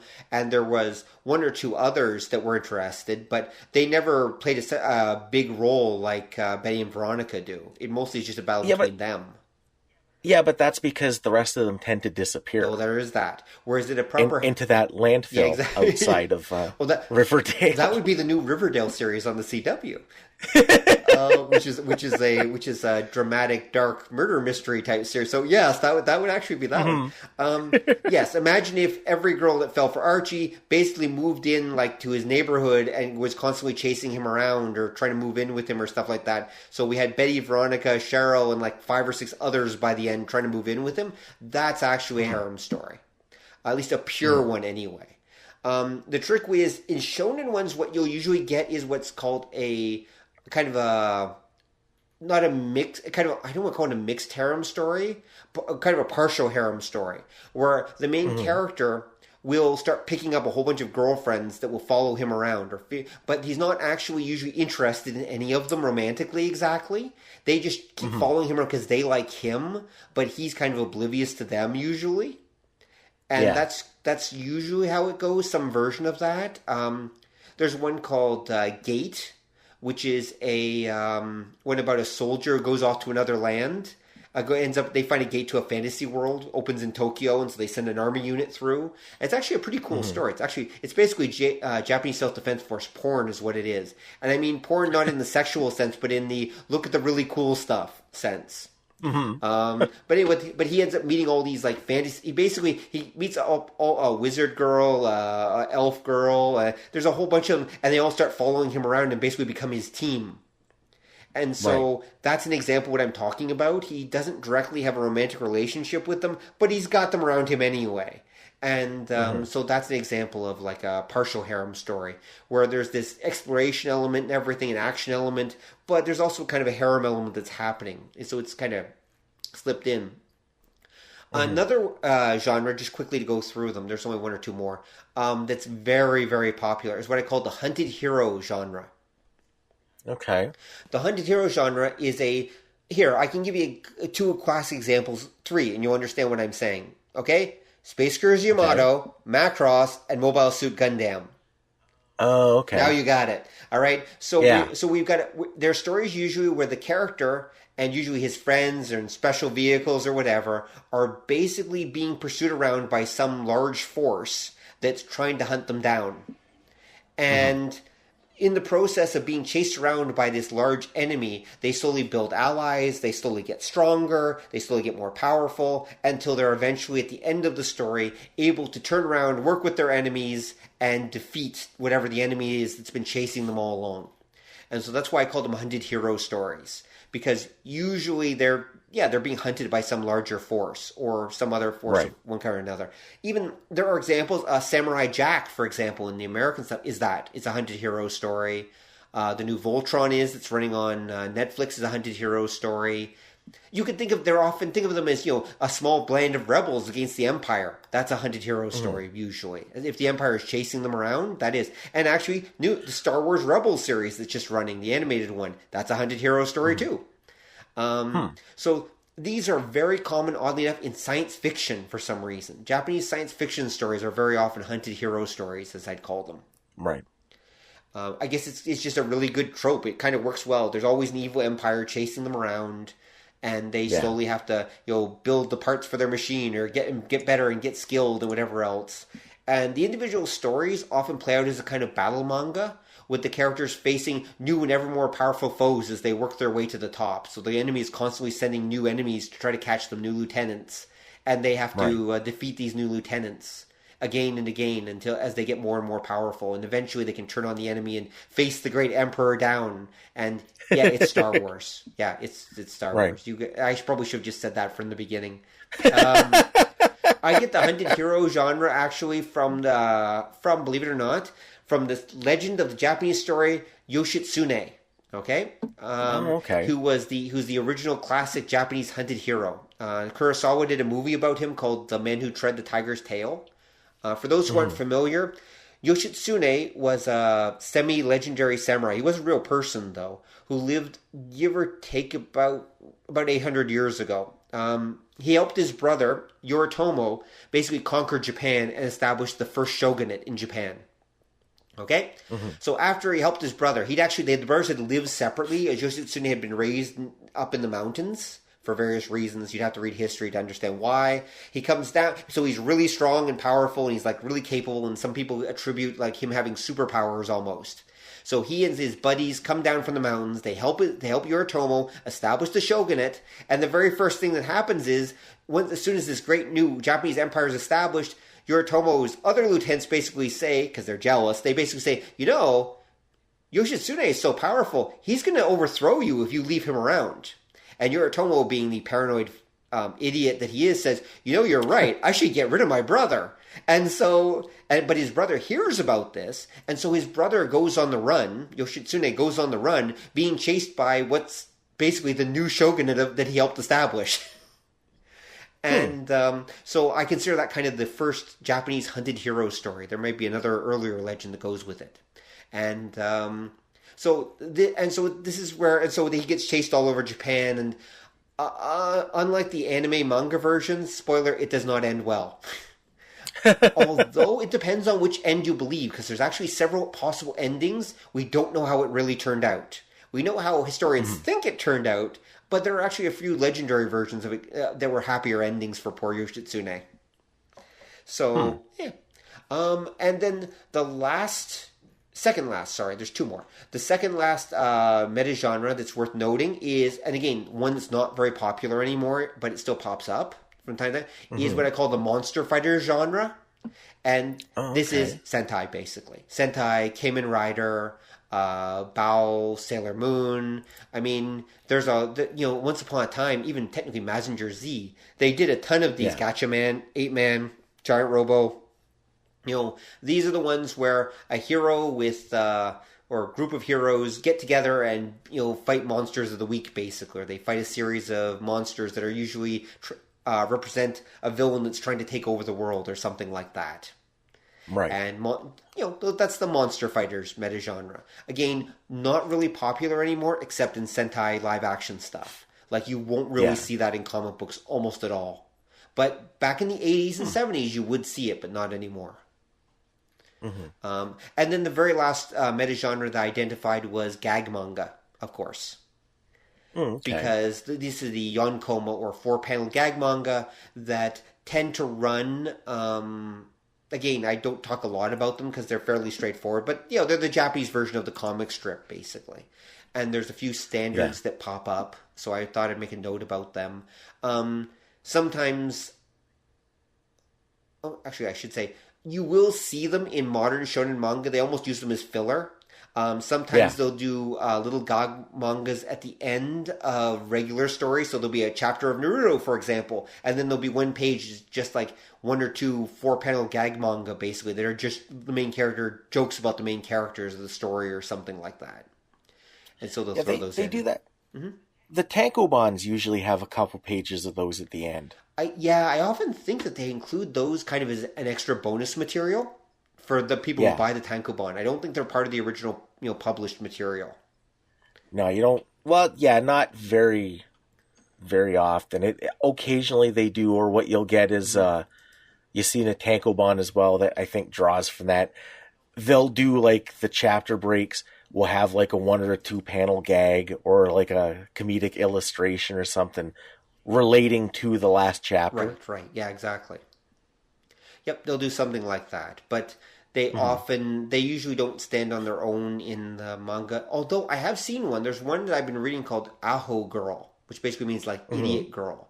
And it's one, if you can look it up, there's English translations of it kicking around. And it's one that's, I don't know, it's been running in a shonen one. I think it's basically a romantic comedy about this really, really stupid girl. Who's like determined to like win the love of the boy next door, except the boy next door just finds her frickin' annoying because she's just so dumb.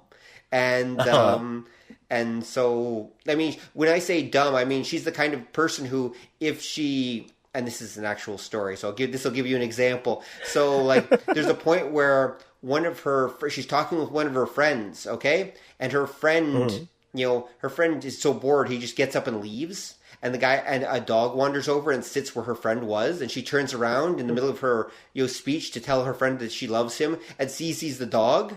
But instead of being upset that her friend left, she thinks her friend has turned into the dog, and like is now freaking out about how she can turn him back into a human and everything like that. And it's like, and the thing is, there's no magic in the story or anything like that. She just is that dumb that she's like thinks stuff like that. Anyway, silly stuff like that. So that'll give you an idea.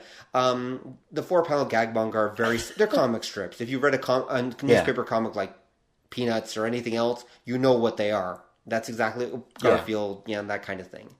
They have an extra panel, which gives them a little more breathing room in some ways to develop the story as much as you can in 4 panels, but it gives you more than...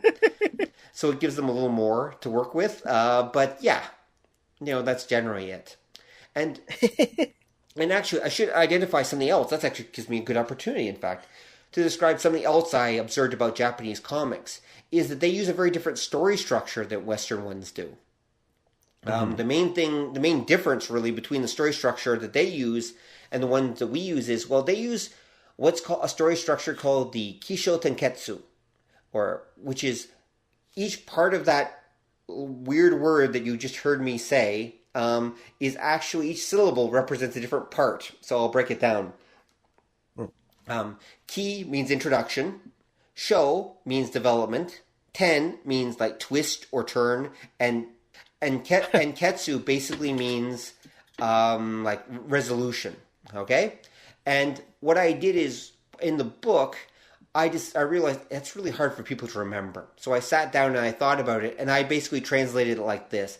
I actually refer to it as the idea structure, okay? Just to simplify things. So idea, introduction, development, event, apex.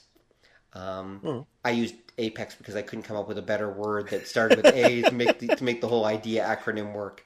I confess, folks. That's why I'd say. But apex actually does work. It really does work, and I'll tell you why. As you can probably guess how the different parts go. The introduction introduces the characters, sets up the situation. The development, basically, the characters start on their journey, whatever that journey is, whatever they're trying to accomplish. Event is basically stuff happens. And the key with events is stuff happens that will generate some kind of reaction from the reader, not the characters. Now, stuff can happen to the characters, but the key is it's generating a reaction from the reader. Like it's making them feel curious or making them feel happy or sad or whatever. Basically, stuff happens that's interesting to the character as they're trying to accomplish whatever their goal is or whatever they're trying to do. And eventually, things reach their apex where everything comes together and the situation is resolved. Okay? And so that's the idea structure, which is my transliteration of the Kisho Tenketsu structure that the Japanese use.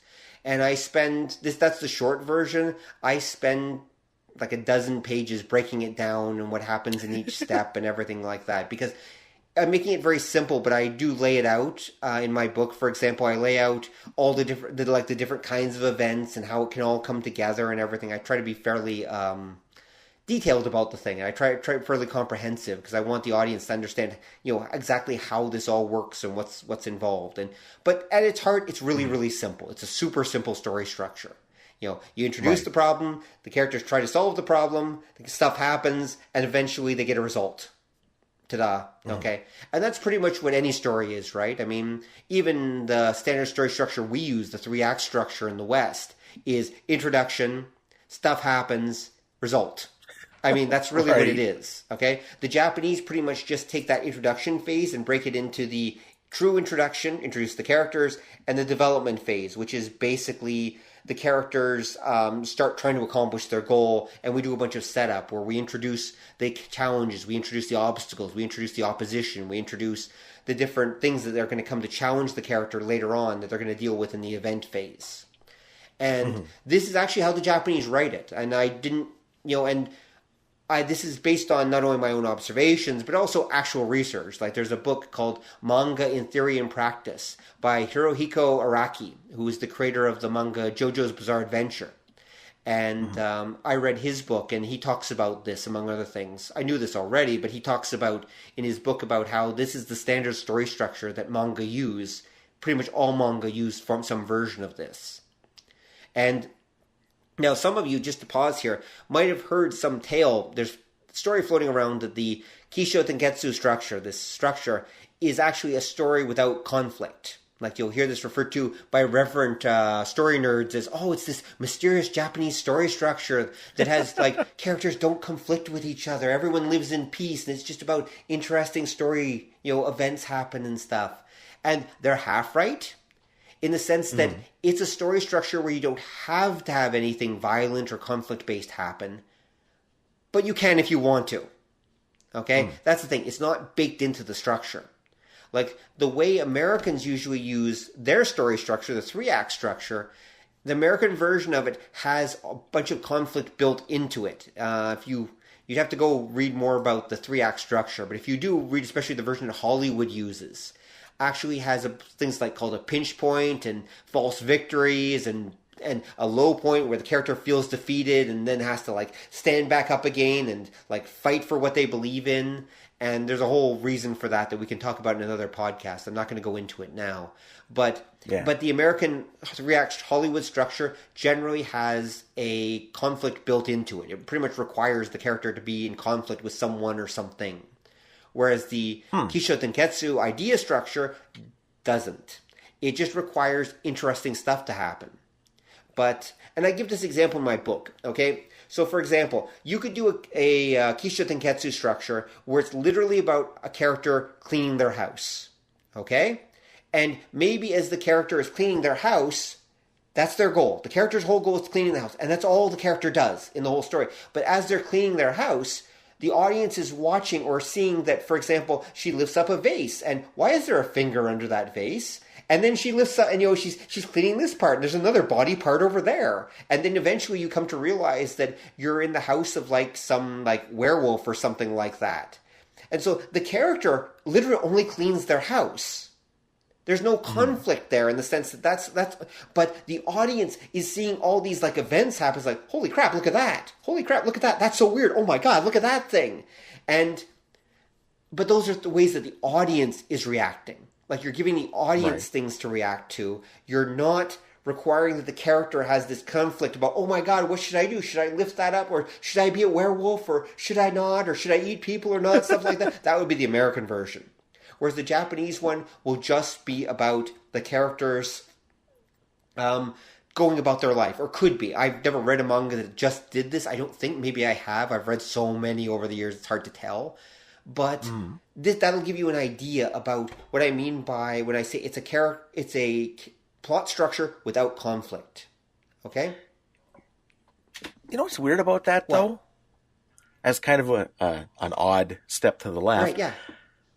We write stories like that too, but we're not taught to think of stories in that term, because what we tend to the definition of type of story, and I forget the technical term for this, that we're taught here in like the West and North America to categorize your stories in terms of the conflict, and the conflict is the old man versus man. Yep. Man versus nature, man versus self. Thanks, Aristotle. Yep. Yeah, and we're taught to frame the story off as a conflict right from the beginning, even though we don't necessarily, like, we write that kind of story, like the Japanese style too, but we tend not to envision how we do things in those terms. Yes. That's really, really kind of odd. Yep. It is actually, yeah, it is. And that's one of the things I found fascinating about writing this book and researching it, but coming to understand exactly how the idea structure, the Kisho Tenketsu structure works. And in understanding that, it's actually given me a new understanding of how the American stuff works as well. Like, I can now see the conflict base to the American structure. I knew it was there before, but it's truly helped me understand it by giving me something to compare with. Mm-hmm. And it's just a very different way of looking at story, and right. So that's been one of the joys actually of doing this project, and one of the things I've actually really found fascinating about it. And I had to spend a lot of time thinking about it. I went through a lot of revisions thinking about exactly how it all works, and then I would do more research and take more notes and come up with, if anything, the section about plot in the book, which is mostly about the structure and such, was probably the hardest thing to write in this entire book and took the most work out of all of it. Even though it's just one chapter of about 22 pages, it still took a lot of work to write because I had to not just think about how the structure works, but also come up with ways to explain it to a Western audience so that they would hopefully understand it. And that's why I spend so much time breaking it down and working with it and giving examples, etc. Actually, I'll give you another example. There's actually one of my, this is odd, but it's an actual comic. It's called Yuru Camp. And it's one of my favorite manga that I'm reading right now, one of my favorite translated manga. And I will tell you, you're not going to believe me when I tell you this, but I will tell you what it's about. It is about a couple of high school girls who have competing ideas about off-season camping. Mm-hmm. Okay, that's the whole concept of and the one high school girl thinks that it's best that camping be done with your friends, and the other high school girl thinks that camping is the best done as a solo competition, as just not competition, but as something you do by yourself. And it's best done solo. Now, this is off-season camping, which means going up into the mountains when it's cold and wet, and making a little campsite and just sitting there around a fire and enjoying yourself and cooking food and like sleeping and going to and seeing beautiful sights. That's what the whole thing is about.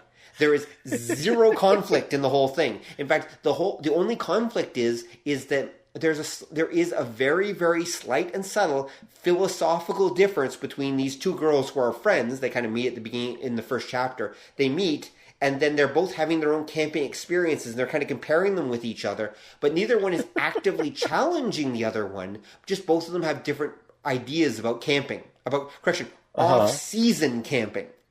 Okay? And like the most recent one was one of the girls got this little fold-out stove that you can take. It folds down to a book, but apparently you can fold it out. It turns into a little stove that you can take with you for camping. You can put wood in it, and it turns into and you can cook meat on top of it and stuff. And the whole chapter was pretty much about the potential ways she could just use this little device. And talking with another character about it. It's like, oh, we could do this with it, and we could do that with it. And you know something, though? It's so damn beautiful and charming that I can't stop reading this thing. It's kind of like the golf one, except it's just a different approach. And yet it's one of those things that I have almost never seen anyone not Japanese write. Like, it's something that's just so utterly unique. But it exemplifies the whole Kisho Tenketsu ethos, where there's this emphasis just on, yeah, stuff just happens, but as long as it's interesting to the reader and presented in an interesting way, it's all good, man. And and of course, it has beautiful artwork to accomplish it. So that's one of the things that is the key with the Japanese comic. Often, when I say event, of course, and I said is events are about making the reader feel something. That actually also can be the art doing it too. It doesn't just have to be a story event. It can also be the art is presented in a beautiful way, like a beautiful shot of something. That's an event too, because the reader sees that shot of the guy with his spatula pointing across the kitchen at his opponent or something like that and thinks, wow, that looks pretty cool. Congratulations, that's an event. Okay? Right. Events can come in many forms. I refer to it as an event because it's something that happens that causes a reaction from the reader in some way, whether it's emotional or intellectual or whatever. And I go to that more detail in the book. And so that's just a different way of constructing stories. And I find it fascinating, actually. I mean, now I truly understand how the Japanese kind of put their stuff together and why it does feel differently than the American stuff does. Right. And it's so putting together this book, I have to say, has been a great experience overall. I mean, it's taken me almost a year of my life, and in focus as a book, it's taken me about 6 months of my life. But no, actually, I mean, it's been a truly rewarding experience in the sense that I've learned so much about storytelling and different ways to approach characters and drama. It made me think a lot more about the relationship between the audience and the story and how they interact with each other. I mean, something people forget is that a story is a partnership. It's all about knowing what's in your audience's heads and then taking that and working with your audience to produce a reaction. If your audience isn't, if you don't understand your audience, you're not going to be able to get them to react properly, and it's going to be very hard to actually tell them a satisfying story. Like, you need to know what your audience is going to get out of this story. Are they going to get like a new perspective that they haven't seen before? Are they going to learn some skills? Are they going to learn some knowledge? Are they going to get something new? Are they going to see something new that they've never seen before? Or is it just going to be about making them feel something or emotion? You know, what are you going to be giving your audience? And that's really important. I mean, that's important to know. And if you don't know how to connect that with your audience and give your audience what's going to satisfy them and what they want, you're not going to be a very good storyteller. Yeah. And so that was a big part of it, and thinking about setting in different ways. And I could go on. I mean, the book itself is not short. I mean, it came out a little. The great irony is when I started writing this thing, I thought, oh, you know, it'll be about 30, maybe 40 pages or something like that. It'll be fine. It's 300 pages, folks. 302, actually. Depending on which version.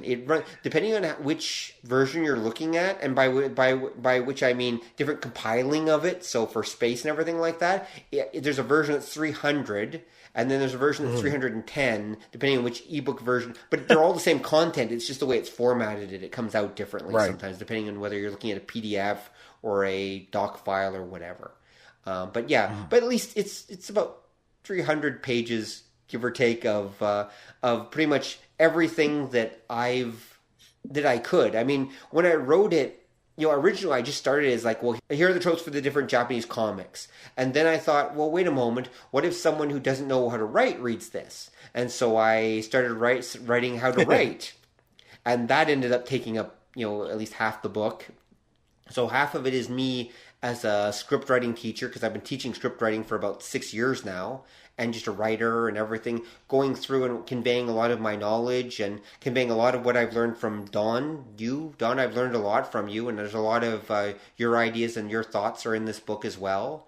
And our mutual friend Chad, you know, had a lot of conversations with him, and some ideas that Chad has presented and other things are also in this book. I've you know, thought about them and given my take on them, and I generally tried to create the book that would cover almost everything I could think of for a new writer, but also an experienced writer could get something from it, and almost anyone can in some way, form. And if you just want to learn about Japanese comics and everything, well, I got you covered for that too.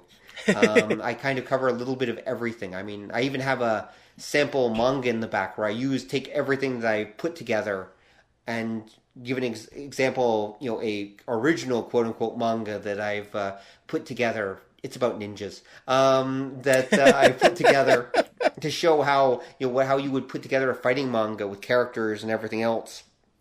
And I've got chapters on how to like use all of this material knowledge and how to use it to assemble something like what goes in the sample section and everything else. So, and finally, I top it off with just comments about like the comic industries and, you know, how to get your stuff published and how to what to do with all this stuff. Because of course, I wrote this not just for comic artists, but also for anyone who wants to write these types of stories or anything like this. And now that was a bit tricky, and I did that. I know Don may not agree with this, but and I do say that right at the beginning of the book. I tell people straight up front that I'm not an artist, right? And I realized that writing comics, half of it is about understanding art and how to convey your story through art. But the core story stuff can still be looked at separately from the artwork itself. But if you truly want to be a great comic artist, you do have to actually understand the artistic side also.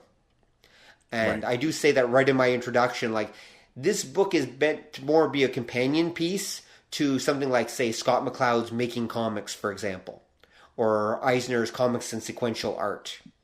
If you want the art side and to truly understand how to integrate it, that you kind of should also read those books as well. You know, I don't make it, and if that's what people are, if you're just looking for the art stuff, this is not the book for you.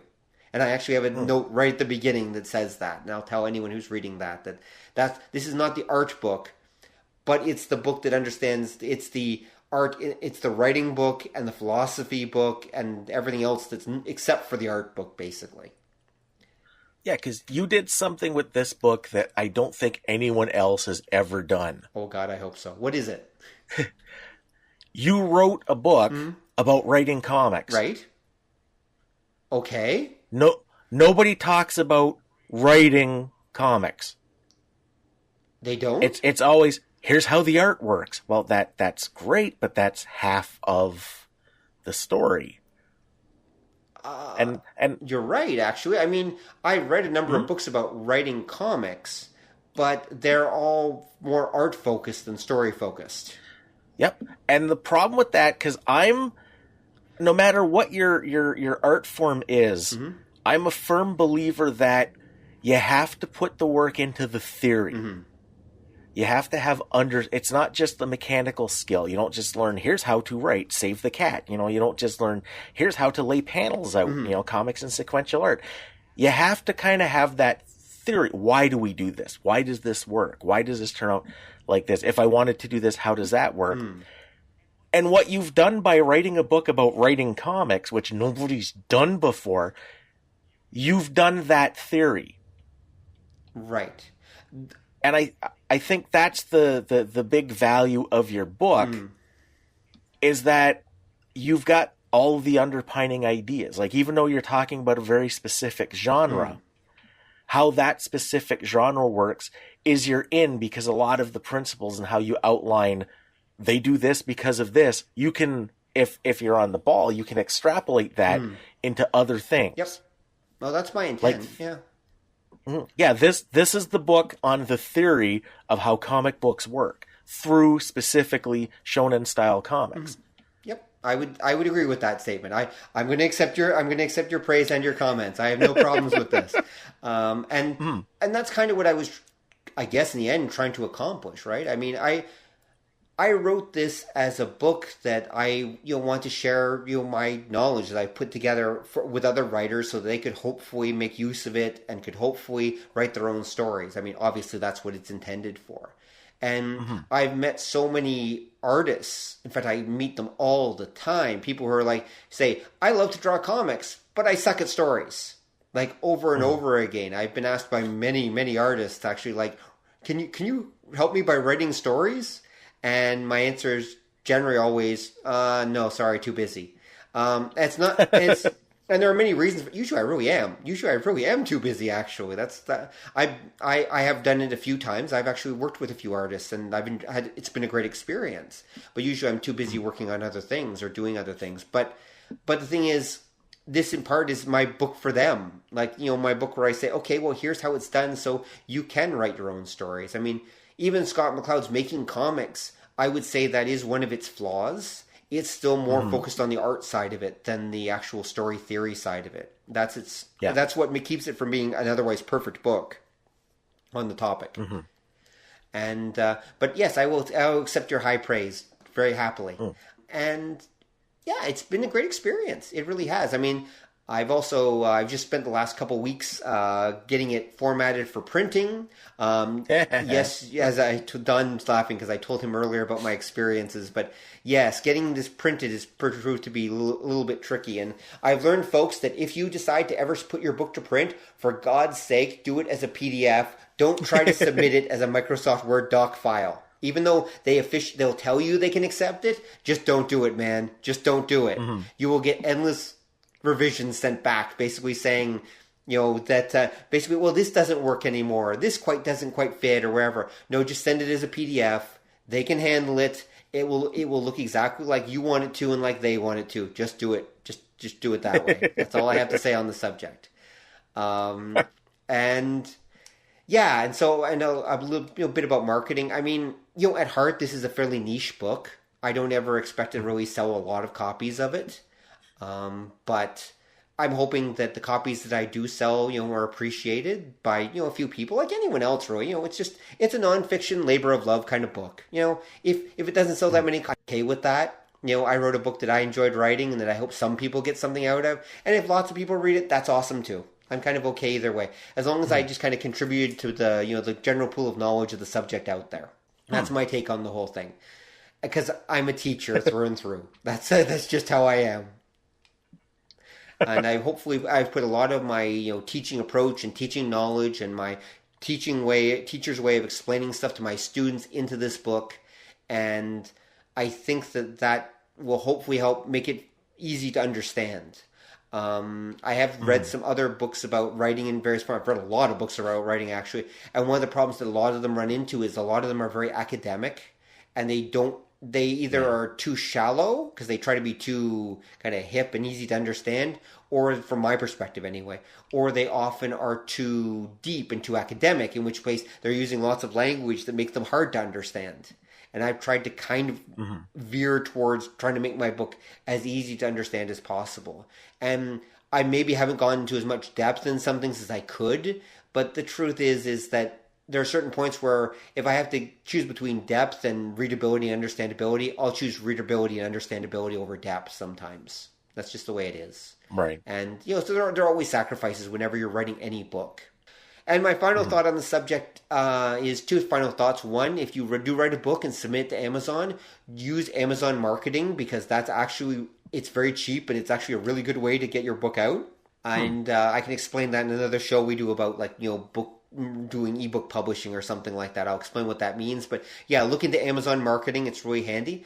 And the other thing is, for God's sake, if you do want to do manga, do it on your own and don't do it as part of the Japanese comic industry.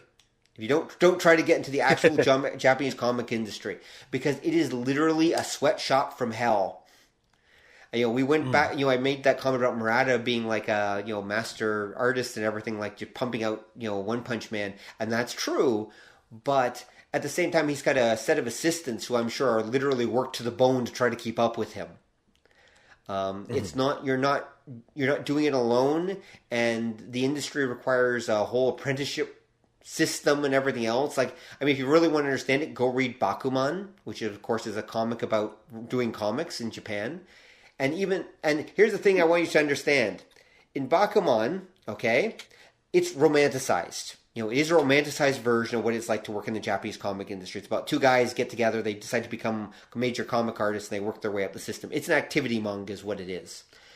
And in Bakuman, the main characters nearly die of overwork several times during the story, okay? And that's... I was going to say, it's romanticized. The one guy has to have an emergency operation because of stress or he'll die. But that's my point. It's still the romanticized version.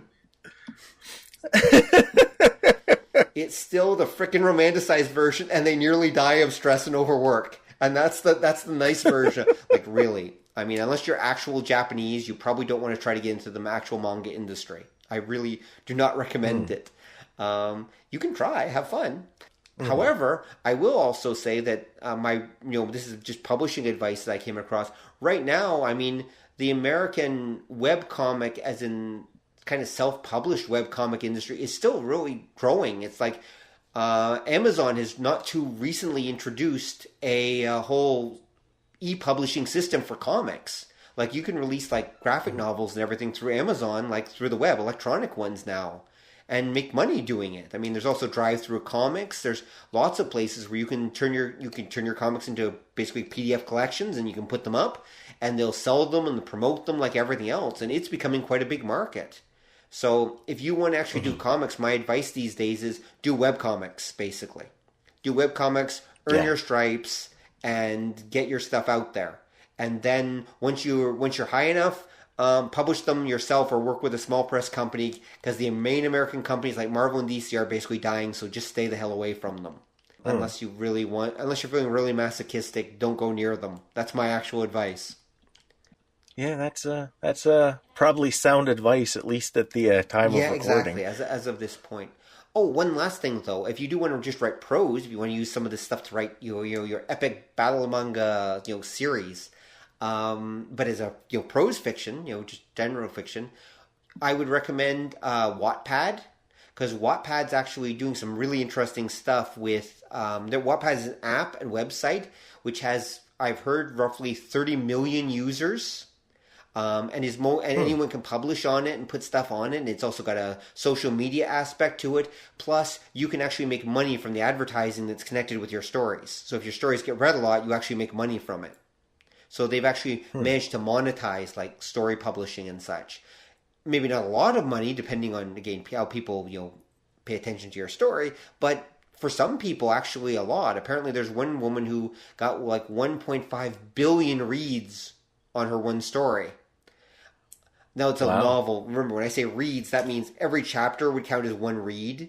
So when you've got 30 million people and you've got... But anyway, so that's how it could get into the billions. But still, that's incredible. I can't imagine how much money she must have made from advertising if it was done back then.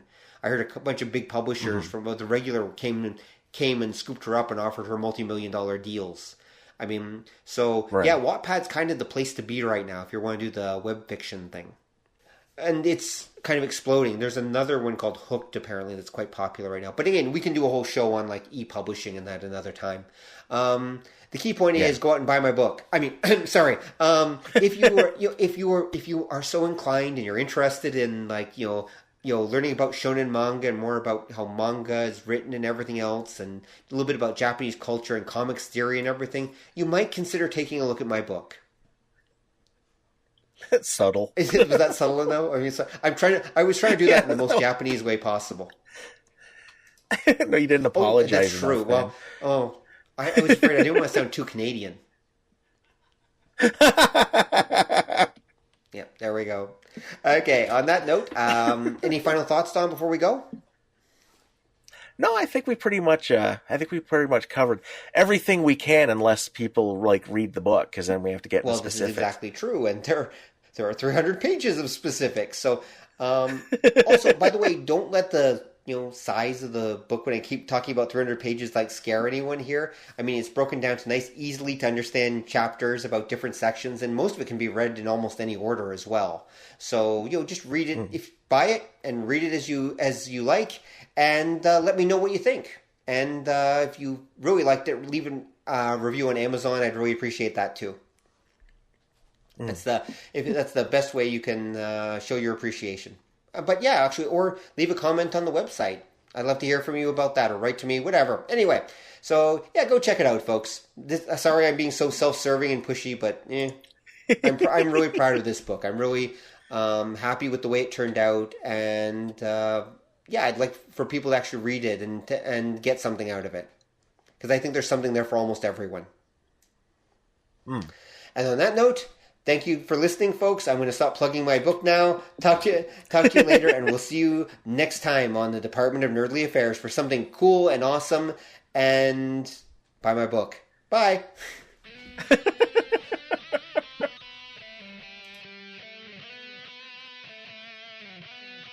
Thanks for listening to the show. If you'd like to hear more or join the conversation, come visit us at obeythedna.com. You can also find us on iTunes or whatever fine podcast site forgot to lock their back door. So until next time, remember that to master the nerdly arts takes time, practice, and enough Coca-Cola to drop a rhino. See ya!